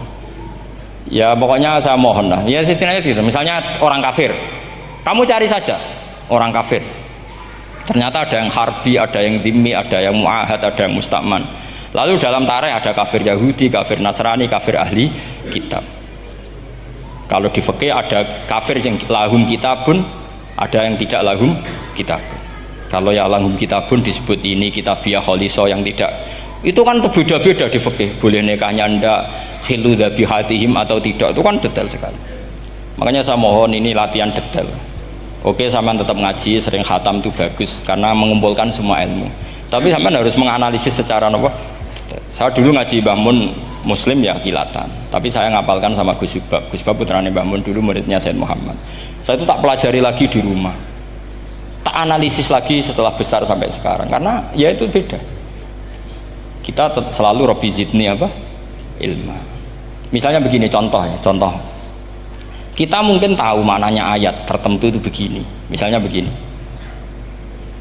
Faqula lahu qawlan layyinan la'allahu yatadzakkaru aw yakhsha. Musa dan Harun, jika kamu datang ke Fir'aun, maka kalau ngomong, kalau dakwah itu qaulal layyinan, dengan dakwah yang halus. Nggih, qaulal layyinan. Ini bagi yang ekstremis harus baca dialek ini. Ini kisah nyata yang diceritakan Habib Zain bin Semit ketika ngarang Al-Manhajus Sawi. Juga diulang-ulang di beberapa kitab.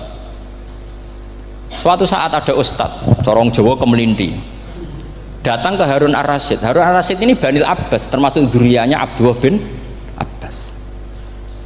Karena Harun Ar-Rasyid sebagai khalifah tentu salahnya banyak, namanya pejabat pasti salahnya banyak. Meskipun kebaikannya juga banyak, tapi salahnya juga banyak.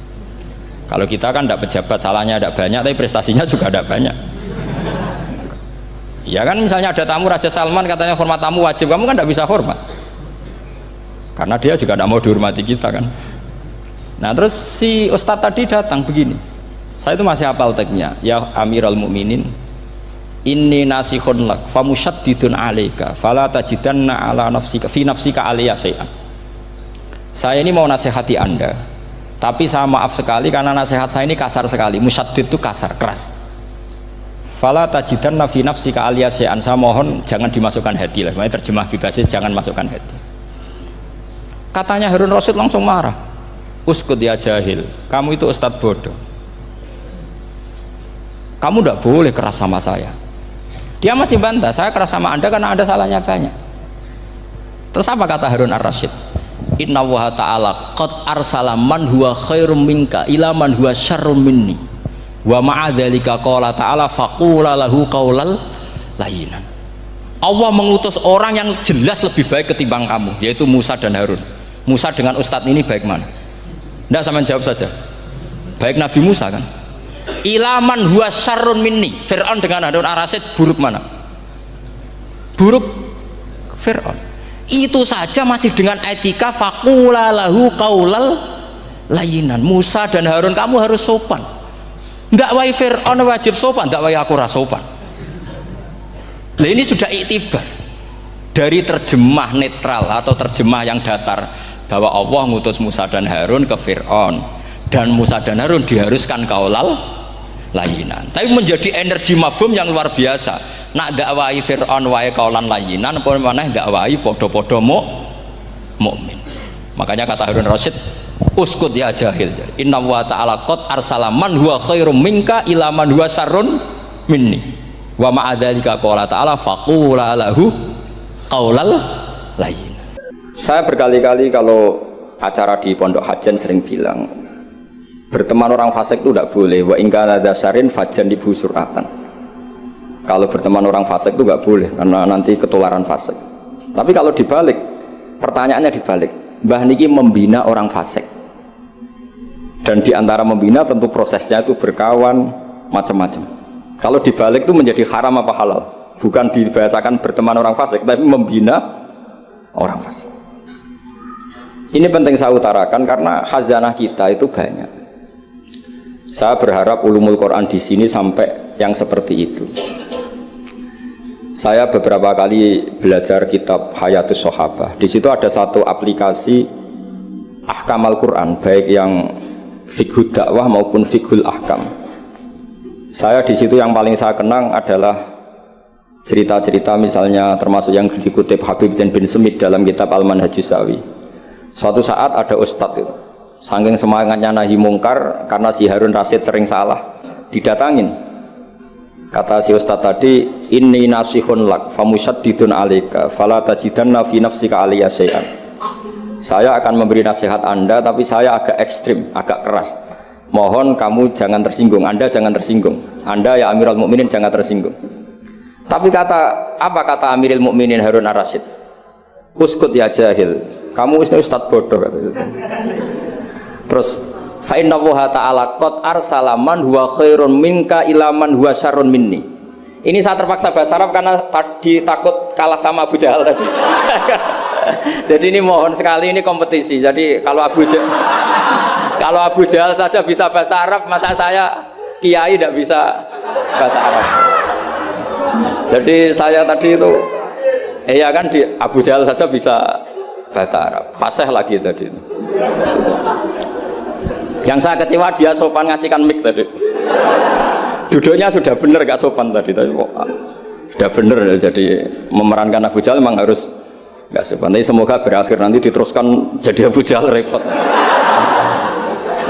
Nah ini kata Harun Ar-Rasyid. Inna Allaha ta'ala qad arsala man huwa khairum minka ila man huwa syarrun minni. Wa ma'a dzalika qala ta'ala faqula lahu qawlan layyinan la'allahu yatadzakkaru aw yakhsha. Tentu kita tahu Allah mengutus Musa dan Harun, atau Musa saja yang populer. Musa itu man huwa khairun minka, tentu Musa itu lebih baik ketimbang Anda. Ila man huwa syarrun minni, tentu Fir'aun itu lebih buruk ketimbang saya. Itu saja masih ada aturan faqula lahu qawlan layyinan. Kamu harus ngomong yang halus. Kok kamu dakwai saya mau pakai kasar? Akhirnya si Fasakata tadi, yang gurunya langsung ustadz, yang ustadz tadi langsung diam dan ngakui kalau Harun Ar-Rasyid lebih alim ketimbang dia. Nah saya harapkan nanti ulumul Quran di setai 3 itu tidak sekedar mengenali mufrodat, tapi mengenali makna terjemah, juga makna yang bisa disimpulkan dari ayat-ayat Qur'aniyah. Sehingga nanti keyakinan saya ya, apapun berubahnya zaman, nanti Quran itu tetap bisa dibaca kalau cara maknani seperti itu. Tapi kalau Anda maknani mufrodat, resikonya adalah mufrodat yang disebut itu kadang sudah tidak ada. Yaitu tadi misalnya wal khayla wal biwala wal hamira litarukabuha wasina. Tentu sekarang kita naik Innova, kita naik mobil, bukan naik khayl, bukan naik biwala. Tapi kalau dimaknani secara tadi, pokoknya ada markup, ada tunggangan yang kita naiki, ada tunggangan, dan kalau kita dapat nikmat tunggangan itu kemudian kita syukur litaslahu ala dhuhuri, ya yang penting sumatadkuru ni'mata rabbikum. Ini penting saya aturkan karena saya berkali-kali berdebat juga. Kalau di kota itu kan ada dialog. Bahkan ini mungkin Gus Zofur lebih tahu ya, saya pernah di UI itu pernah disurati sama Majelis Mujahidin Indonesia. Di situ diterangkan kalau sekian terjemahan Kemenak itu salah sekian, miliknya UI salah sekian. Di antara yang diundang itu saya, dianggap makili UI. Tapi apa yang terjadi? Mereka itu karena maknani itu pakai mufrodat, tidak mau pakai ilmu balaghah, tidak mau pakai analisis-analisis yang harusnya terjadi dalam ulumul Quran. Saya punya contoh demikian. Saya sering belajar kitab namanya kitab Ar-Risalah, karangannya Imam Syafi'i ketika sering surat-suratan sama Abdurrahman bin Mahdi. Kata Imam Syafi'i, Quran itu lisanul Arabi, dan lisanul Arabi itu awsa'u lisanan, lisan yang paling luas. Sehingga ketika beliau ditanya, kenapa Anda mewajibkan tolabul ma', mencari air, ketika orang harus tayamum di perjalanan? Terus Imam Syafi'i menjawab, falam tajidu ma'an, kemudian kalian tidak menemukan air, itu baru fatayammamu sha'idan thayyiban. Beliau dengan enteng mengatakan, la yuqalu liman lam yatlub lam yajid. Orang yang belum pernah mencari tentu tidak bisa dikatakan tidak menemukan, tapi tidak tahu namanya. Jadi kalau dikatakan tidak menemukan, pasti ba'da sabqit tolab, setelah mencari. Kalau belum mencari kok mestinya tidak tahu, bukan bisa dibahasakan tidak menemukan. Nah saya berharap anak-anak ini karena ditunggui Mbah Mun yang ma'ruf dengan tafsirnya Gus Zofur. Karena Mbah Mun itu murid Said Alawi. Said Alawi punya karangan Takrirat Faidul Khobir yang dikarang Said Alawi dengan Habib Abdurrahman Al-Musawa kalau nggak salah. Yang nyarain agamanya Syekh Zamzami. Dulu saya belajar itu juga sama Gus Zofur karena dulu yang ngajar Mbah Mun sendiri. Saya juga sering menerima keluhannya Gus Zofur di Jakarta, di mana-mana orang analisis Quran itu tidak pakai ilmu balaghah. Ini repot sekali. Karena kalau kita tidak pakai balaghah, maka al-adat yufidul hasr. Kalau dalam kaidah usul fikih, Al-adat la yufidul hasra. Ketika Allah pakai kata hitungan itu belum pasti hasr. Jadi taruh saja misalnya begini, ini yang kisah nyata dalam hadis sahih. Ketika Rasulullah itu memintakan maaf sama orang munafik, terus kata Allah mengingatkan intastaghfir lahum sab'ina marratan fala yaghfirullahu lahum. Kata Nabi, jika 70 tidak bisa dimaafkan, wa sa'azidu ala sab'in. Ya sudah, saya tambahi lebih dari 70. Ternyata sama Allah didhawuhi, maksudnya tidak gitu. Kamu mintakan ampun untuk orang munafik maupun tidak, sama-sama tidak saya ampuni. Sehingga terus ada kaidah al-adat la yufidul hasra. Ini penting dalam ulumul hadis atau ulum usul fikih. Karena kalau nuruti adat, Nabi sering dawuh misalnya man shallal bardan dakhalal jannah. Orang yang sholat pada waktu dua dingin yaitu subuh dan asar dakhalal. Terus kamu mau tidak sholat zuhur misalnya dan sebagainya dan sebagainya. Nabi sering menyebut kebenaran misalnya kebaikan adalah ini. Terus kamu tidak akan melakukan kebaikan yang lain, tentu tidak mungkin. Ini masalah-masalah yang menurut saya serius semenjak ada banyak ormas-ormas yang sidik-sidik katanya kembali ke Quran dan apa? Hadis. Itu tapi kalau guyonannya orang-orang pesantren, ya kamu saja yang kembali karena keluar Anda terlalu jauh. Kalau kita tidak perlu kembali, wong sudah di dalam katanya. Yang keluyuran kemana-mana kan kamu. Kalau kita tidak pernah kemana-mana, jadi ngapain kita yang kembali? Anda saja yang apa? Kembali. Jadi ini penting ya, penting sekali. Karena pengalaman saya di Jogja, pengalaman saya di Jakarta ketemu orang macam-macam itu, memang pernah ya di Jakarta pernah ada satu acara. Ya acara seperti ini. Itu yang datang seorang kiai yang ya biasa pakai sarung, ada yang pakai celana. Itu pas mulai pegang mic ada separuh hadirin keluar. Alasannya gampang. Belum enggak pakai sunnah Rasul. Karena kiainya enggak cingkrang. Itu sudah keluar separuh. Ketika saya ditanya, Pak, kenapa Anda masih mendengarkan mereka? Mereka tidak mengikuti sunnah Rasul, mereka tidak cingkrang. Kata saya gini, Rasulullah itu hafal Quran dan kebetulan saya hafal, jadi saya sudah mengikuti sunnah Rasul. Jadi kalau Anda ingin sunnah Rasul kayak saya harus hafal Quran. Kalau motong celana itu gampang kata saya. Kalau motong celana itu gampang kata saya. Itu kan murah sekali dan mudah. Itu mikir dia. Ternyata mereka bilang sunnah Rasul itu hanya jenggot, cingkrang, wayoh bila ada tambahnya itu. Itu lah ini saya tantang anak-anak Anwar 3 supaya mengikuti sunnah Rasul yang keren, yang tantangannya berat, yaitu hafal berapa tadi 3 juz itu. Itu saya tuh sering protes sama anak-anak. Itu nanti kalau ketemu malaikat Jibril, Anda dianggap mengikhtisar Quran. Masa Quran 30 juz jadi 3 juz. Itu kan kayak kitab Mukhtasar Jiddan, jadi dari kitab besar terus diringkas. Saya tidak bisa membayangkan kalau Anda nanti ditanya malaikat Jibril, kenapa Quran saya turunkan 30 juz jadi 3 juz. Ya tapi karena ya itu tadi, karena saya yakin Gus Zofur orang alim itu tadi kaidahnya itu malayudroku kullu layudroku kullu. Kalau nggak bisa semua jangan sama sekali.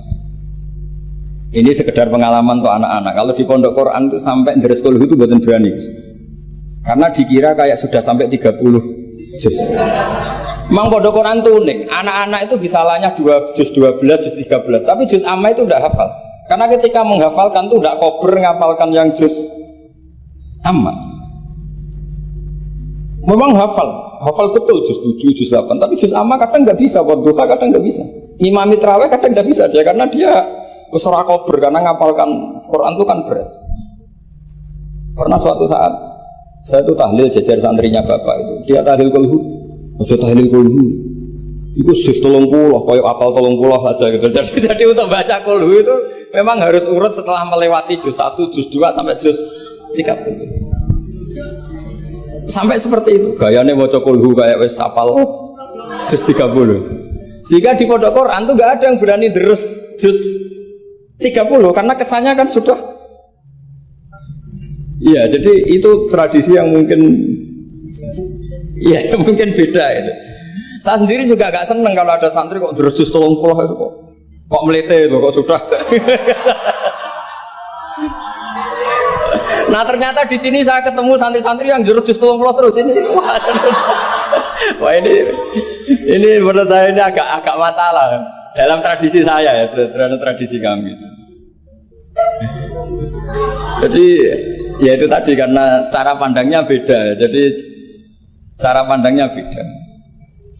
Tapi saya berkeyakinan memang saya sering ketemu Gus Iit, adiknya Gus Sofur itu, beliau sering cerita ke saya, Gus kalau bisa nanti sarang itu semacam kayak Islamic Center, karena kita tahu semua kayak apa alimnya Gus Naji, kayak apa alimnya Gus Sofur, alimnya putra-putra Mbah Mun, sesuai bidang spesifikasi ilmu masing-masing.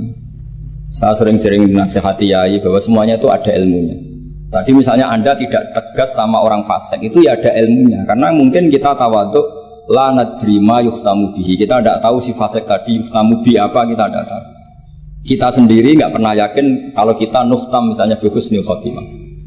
Saya kalau di Jogja ketemu orang liberal, ketemu orang macam-macam, saya pakai ilmu itu. Tapi kalau saya ngaji di pesantren pakai ilmu at-tafriq bainal haqqi wa bainal batil. Kalau santri baik ya tak puji, kalau yang nggak baik ya. Tapi yang jelas nggak tak saboyong. Karena pondok saya bilang tidak punya adat boyong. Kata bapak, hak kena keramat, santri sing beling dilalah boyong, tapi jogeman boyong. Jadi berarti karena kalau musuhnya boyong berarti tidak keramat, karena pakai pakai kriteria fikih tadi, pakai. Ini penting saya aturkan karena jangan sampai khazanah kearifan wali songo yang kancanan orang macam-macam. Ada 7 hari ya diterima, 40 hari ya diterima. Zaman itu ya nggak diterima sebagai khurafat bid'ah ya enggak. Sehingga menurut saya wali songo itu adalah panutan di mana itu semuanya diselesaikan bil ilmi, bukan karena emosi aksi reaksi, itu enggak, semuanya bil ilmi. Saya pernah baca kitab Al-Minanul Kubro karangannya Imam Sa'roni. Beliau cerita sebagian ilmu itu sudah keluar dari afdholiyah karena satu kondisi, misalnya sebaiknya amal itu sirron. Tapi kenapa guru-guru kita Mbah Mun sendiri sering pengajian besar, Gus Sofur banyak lah yang mau acara besar. Saya sampai sekarang nggak pernah punya acara besar. Wiling-wilingan saya yang pengagum sirron gitu. Tapi ternyata di kitab-kitab kita, kata Abdul Hasan Asadili mengatakan a'linu bito atikum kama yatadzoharu ghairukum bil ma'asi. Maksiat di Jakarta di mana-mana begitu ekstrim, dangdut begitu terbuka, diiklankan besar-besaran. Tapi kalau pengajian nggak besar-besar, dulu itu pengajian itu nggak ada yang besar karena mahal. Dulu orang soleh itu ciri utamanya adalah khifatul ma'unah, biayanya sedikit. Sekarang karena mereka besar-besaran menyebarkan maksiat, kita akhirnya kata Abdul Hasan Asyadili, kamu kalau to'at harus iklan, a'linu bi to'atikum, kalau to'at harus dipertontonkan. Sehingga seneng saya misalnya tadi dipertontonkan anak-anak ahli bahasa Arab sampai Abu Jahalnya saja bisa. Wow, itu kan satu prestasi yang luar biasa. Kalau Abu Jahalnya saja alim, apalagi yang tidak Abu Jahal. Apalagi Abu Jahalnya tadi sopan, wah itu bagus sekali itu. Itu pasti Abu Jahal kecewa itu diperankan orang yang sopan. Itu udah gue banget katanya. Itu pasti kecewa. Abu Jahal itu pasti kecewa. Jadi ini penting ya, karena kita punya guru yang al-mutabakhir seperti Mbah Mun, seperti Gus Sofur. Jadi kita harus baca kitab itu banyak. Oke, ada haram yang kita tegas, ada halal yang kita tegas. Misalnya al-halalu bayyinun wal haramu bayyinun. Tapi selalu ada masalah yang wa bainahuma umurun mustabihatun. Ada sesuatu yang memang dari awalnya nggak jelas. Kalau sesuatu itu nggak jelas, kita ya harus bersikap nggak jelas. Jangan sesuatunya nggak jelas, kita sikapnya jelas. Ini penting kalau aturakan karena sekarang tuh orang banyak yang ekstrim dengan dalih ilmu, kadang dengan dalih qala Allahu ta'ala qala Rasulullah. Itu pesannya Sayyidina Umar. Kalau bisa jangan, karena makna yang tasreh, makna yang eksplisit, makna yang sorry seperti itu, jangan-jangan subjektivitas Anda. Seperti tadi si Ustadz tadi, ketika dia tegas, dia seakan-akan bawa mandat Tuhan. Kalau saya harus ulil haqqa walau kana murron, misalnya seperti itu. Tapi setelah diingatkan Harun ar-Rasyid bahwa Musa yang termasuk Abdul Khalqi tentu, termasuk orang-orang pilihan, ternyata masih disuruh sopan hanya kepada siapa? Fir'aun, yang jelas toh. Ini pelajaran bagi kita, makanya kita saya ketika datang di acara Mbak Najwa itu, mungkin yang saya agak beda. Itu kalau Pak Quraish Shihab, kata Mbak Najwa itu kan kalau cerita nulis buku katanya kami, karena takut kalau bilang saya tidak mewakili guru-gurunya, tidak mewakili ulama-ulama dulu. Tapi kalau anak-anak Anwar 3 tidak harus seperti itu, boleh nggak apa-apa kata saya. Ya gani nak salah itu, sing salah sampai antok itu. Itu kalau musonep ngarang kitab bilang kami, itu Gus Gofur ke bawah nanti. Jadi saya itu dalam konteks itu tidak sependapat. Karena resikonya tinggi sekali. Misalnya ngarang bahasa Arab bilang kami jebule tadi yadun anta saro ala rosi anak itu kan, itu fatal sekali. Terus ini yang terakhir, karena saya tabarruk sama para sahabat. Ketika tahun kedua tadi Gus Zofur menyinggung perang Badar. Ketika tahun kedua itu baru kedua dari Hijriah, itu para sahabat itu sudah banyak yang hafal Quran dan faham, padahal baru tahun kedua. Yaitu yang bawa itu Mus'ab bin Umar. Itu ketika Rasulullah mau perang Badar dan istasyarah, meminta musyawarah sama orang-orang Ansor, istasyarul Ansor. Karena orang Ansor itu hanya punya kompensasi, jika engkau ya Rasulullah ke Madinah, Yasrib dulu, maka kita akan melindungi engkau sebagaimana kita melindungi nisa'ana wa abna'ana. Tapi masalahnya perang Badar itu Rasulullah harus keluar dari Madinah. Rasulullah sehingga khawatir jangan-jangan orang Ansor tidak berkomitmen dengan perjanjian itu, karena itu di luar apa? Perjanjian, karena sudah keluar dari Madinah. Ketika istasyarul Ansor, apa kata itu? Miqdad bin Aswad, ada yang nulis Miqdad bin Amr, karena bapaknya namanya Amr, cuma dia masyhur disebut Miqdad bin Aswad. Ada rawi yang mengatakan itu Sa'd bin Mu'adz, tapi yang jelas itu Miqdad bin Aswad. Ini ingat ya, tahun kedua dari Hijriyah. Apa kata Miqdad? La naqulu laka kama qalat Banu Israil fadhhab anta wa rabbuka faqatila inna hauna qa'idun walakin idhhab anta wa rabbuka faqatila inna ma'akuma muqatilun.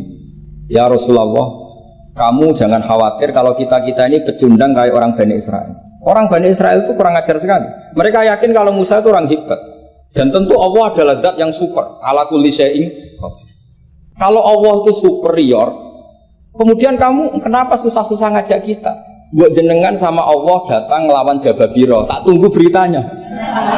Nah, itu kadang-kadang santri sekarang ya kayak Bani Israel. Itu kalau ngerti kiainya keramat, misalnya Gus Zofur lari seminar keramat, terus kiai itu sudah serasa diaturi gitu. Jadi kadang keyakinan itu ya salah. Seperti tadi, Nabi Muhammad itu para pangeran, nak perang rasa dibantu, kan bisa melibatkan Jibril, Israel, kan selesai. Itu bisa fatal kalau seperti itu. Banyak loh kiai-kiai keramat ngeluh itu karena santrinya terlalu kultus keramat, terus santrinya orang mikir kiai ini buatan nyindir fakta gitu, terus biasa mawon. Dan terus menurut saya itu tradisi yang salah. Kalau di Sidogiri itu santri yang paling miskin pun itu misalnya akhir sana, tapi nggak perlu ditiru, itu orangnya ikhlas, nggak perlu ditiru. Itu misalnya santri satu sih urunan 10.000-an, 20.000-an diaturkan gurunya. Karena adat Madura itu panen jagung ya gurunya punya hak, panen apa saja ya gurunya. Itu tidak nunggu kaya. Kalau adat sana kan tidak nunggu jadi alumni, jadi kaya baru ingat kiainya. Itu kalau tepahan kiainya sudah meninggal kan terus repot gitu. Itu kata orang tadi siapa itu Miqdad bin Aswad. La naqulu laka kama qalat Banu Israil. Fadhhab anta wa rabbuka faqatila inna hauna qa'idun. Walakin idhab anta wa rabbuka faqatila inna ma'akuma muqatilun. Tapi silahkan ya Rasulullah, engkau berangkat, kita akan mengikuti engkau ikut perang. Artinya apa? Mereka bisa memahami Quran meskipun itu kisah tentang Bani Israel. Mereka tahu sindiran Quran, mental yang benar kayak apa, yang salah kayak apa. Dan itu yang ditiru kitab Fathul Mu'in. Misalnya kitab Fathul Mu'in menulis begini, misalnya ya, waktu sannu misalnya as-sholat binasatin atau wayusannu nasatun di sholatin, disunatkan kalau mau sholat itu sumringah, kelihatan happy, kelihatan senang. Wayusannu nasatun di sholatin, terus di penjelasannya sederhana, fa inna Allaha ta'ala dzamma li tarikihi wa qala wa idza qamu ila sholati qamu kusala. Kalau mau sholat tuh harus kelihatan sumringah, happy, kelihatan seneng, isek, bronto, mau sholat, mau ketemu Allah, munajat. Karena Allah tuh mengkritik orang yang meninggalkan nasyat. Yaitu kalau mau sholat aras-arasan. Terus beliau menyitir wa idza qamu ila sholati qamu kusala. Sehingga ketika kita baca tentang orang munafik, bukan berarti terus orang munafik di sana, kita di sini. Seakan-akan kita terbebas dari sifat orang apa? Munafik. Itu bukan da'bu ulama'ina, bukan ahwal ulama'ina. Ahwal ulama kita ketika baca Quran adalah otomatis kita memahami. Dan memahaminya itu bisa mafhum yang luar biasa kayak tadi. Kayak yang saya ceritakan tadi Harun Ar-Rasyid, kayak siapa tadi Miqdad bin Aswad, dan kayak tadi Fathul Mu'in misalnya. Sama dengan model-model karangan Imam Ghazali. Imam Ghazali kalau ngarang kitab itu sebenarnya sederhana. Setelah kita teliti itu semuanya ya sederhana sekali. Artinya ayat yang dikutip itu sering kita baca. Tapi beliau secara indah, secara menakjubkan, itu bisa ngambil kesimpulan yang luar biasa. Saya punya kitab Mufrodat yang dikarang oleh beberapa ulama, dan beliau cerita tentang kehebatan Sayyidina Ali dalam menafsirkan Quran. Kata Sayyidina Ali, saya tidak bisa membayangkan dahsyatnya angin ketika mengobrak-ngabrik kaum Mu'ad. Karena anginnya angin balilo, tidak terkendali. Ya, karena Allah punya tradisi begini, kata Sayyidina Ali. Wa in min syai'in illa indana khazainuhu wa ma nunazziluhu illa biqadarin ma'lum. Segala sesuatu itu terukur dan saya turunkan juga dengan ukuran yang pas, biqadarin ma'lum. Tapi ketika Allah mensifati angin yang untuk kaum Ad disebut birihin sorsorin atiyah. Atiyah maknanya balilo, pakai tak. Ya, pakai tak. Terus yang sebagian ayat tentang Nabi Nuh. Inna lamma taghal ma'u hamalnakum fil jariyah. Togo itu maknanya lacut. Jadi air sudah gak terkendali, kayak di luar kendali malaikat. Sudah togo, sudah balelo. Saking balelonya yang main hantam saja, kata Sayyidina Ali. Sehingga dua ayat ini menunjukkan betapa dahsyatnya banjir karena diredaksikan toghal ma'. Begitu juga betapa dahsyatnya angin karena disebut dirihin sorsorin atiyah. Jadi yang namanya atiyah itu pakai tok ya. Ini ain tok ya, ini yang pakai apa? Ain alif ta. Jadi dari mufrodat ini kelihatan bahwa benar-benar dahsyat. Karena Allah punya adat segalanya terukur. Ternyata di situ disebut tohornya semuanya sudah keluar dari apa? Ukuran. Ini saya mohon sekali karena anak-anak Anwar 3 ini menangi Mbah Mun, menangi Gus Zufur. Saya sendiri diminta beliau bantu ngajar di sini. Jadi saya mohon sekali karena ini banyak ya nabi al-ilmi lah, banyak sumber-sumber ilmu. Tolong sekali dimanfaatkan yang baik. Terutama anak-anak yang di muhadharah ini kajian-kajian fikihnya itu harus dihafalkan. Karena hafal ini sanad kita. Dulu Mbah Mat itu ngaji sama Said Umar, kakaknya Said Abi Bakar Sato. Memang semua kitab itu harus mahfudz, harus dihafal. Saya sendiri dengan Gus Zufur itu yang mendapat barokah muhafadzah zaman sekolah. Dulu kalau nggak muhafadzah itu tidak naik. Tapi ya dulu bisa diakali ternyata itu. Dulu Mbak Fakih itu ahlinya Faati. Jadi kalau ada orang anak gak naik ditanya, "Song kena ramuga pening di gitu terminal, Mbah." Ngoten niku Mbak Fakih terus diugahno, kata beliau, "Nak nganti nang terminal dadi wong nakal aku sing kedosan." Mergo tadi mayu adi ilal haram nggih. Haram. Sehingga dulu masyhur kalau anak-anak ndak naik itu sudah kong kali kong. Wong nak takoki muni ning terminal ya. Karena kiai itu mesti pantangan. Taman kalau nggak percaya coba aja. Anak yang nakal mau boyong terus disowankan Gus Zufur. Gus, nak jenengan boyong balik mereman malih. Mikir, mesti kiai itu mikir. Tapi jangan pakai loh. Ini kan cerita dulu. Sehingga anak-anak yang nggak muhafadzah itu mesti ada yang anak-anak lugu ditanya Mbak Fakir. Kalau nggak naik ning dicong ini, masya Allah, alhamdulillah. Ya orang munggah tenang. Jadi cara pandang kiai itu unik.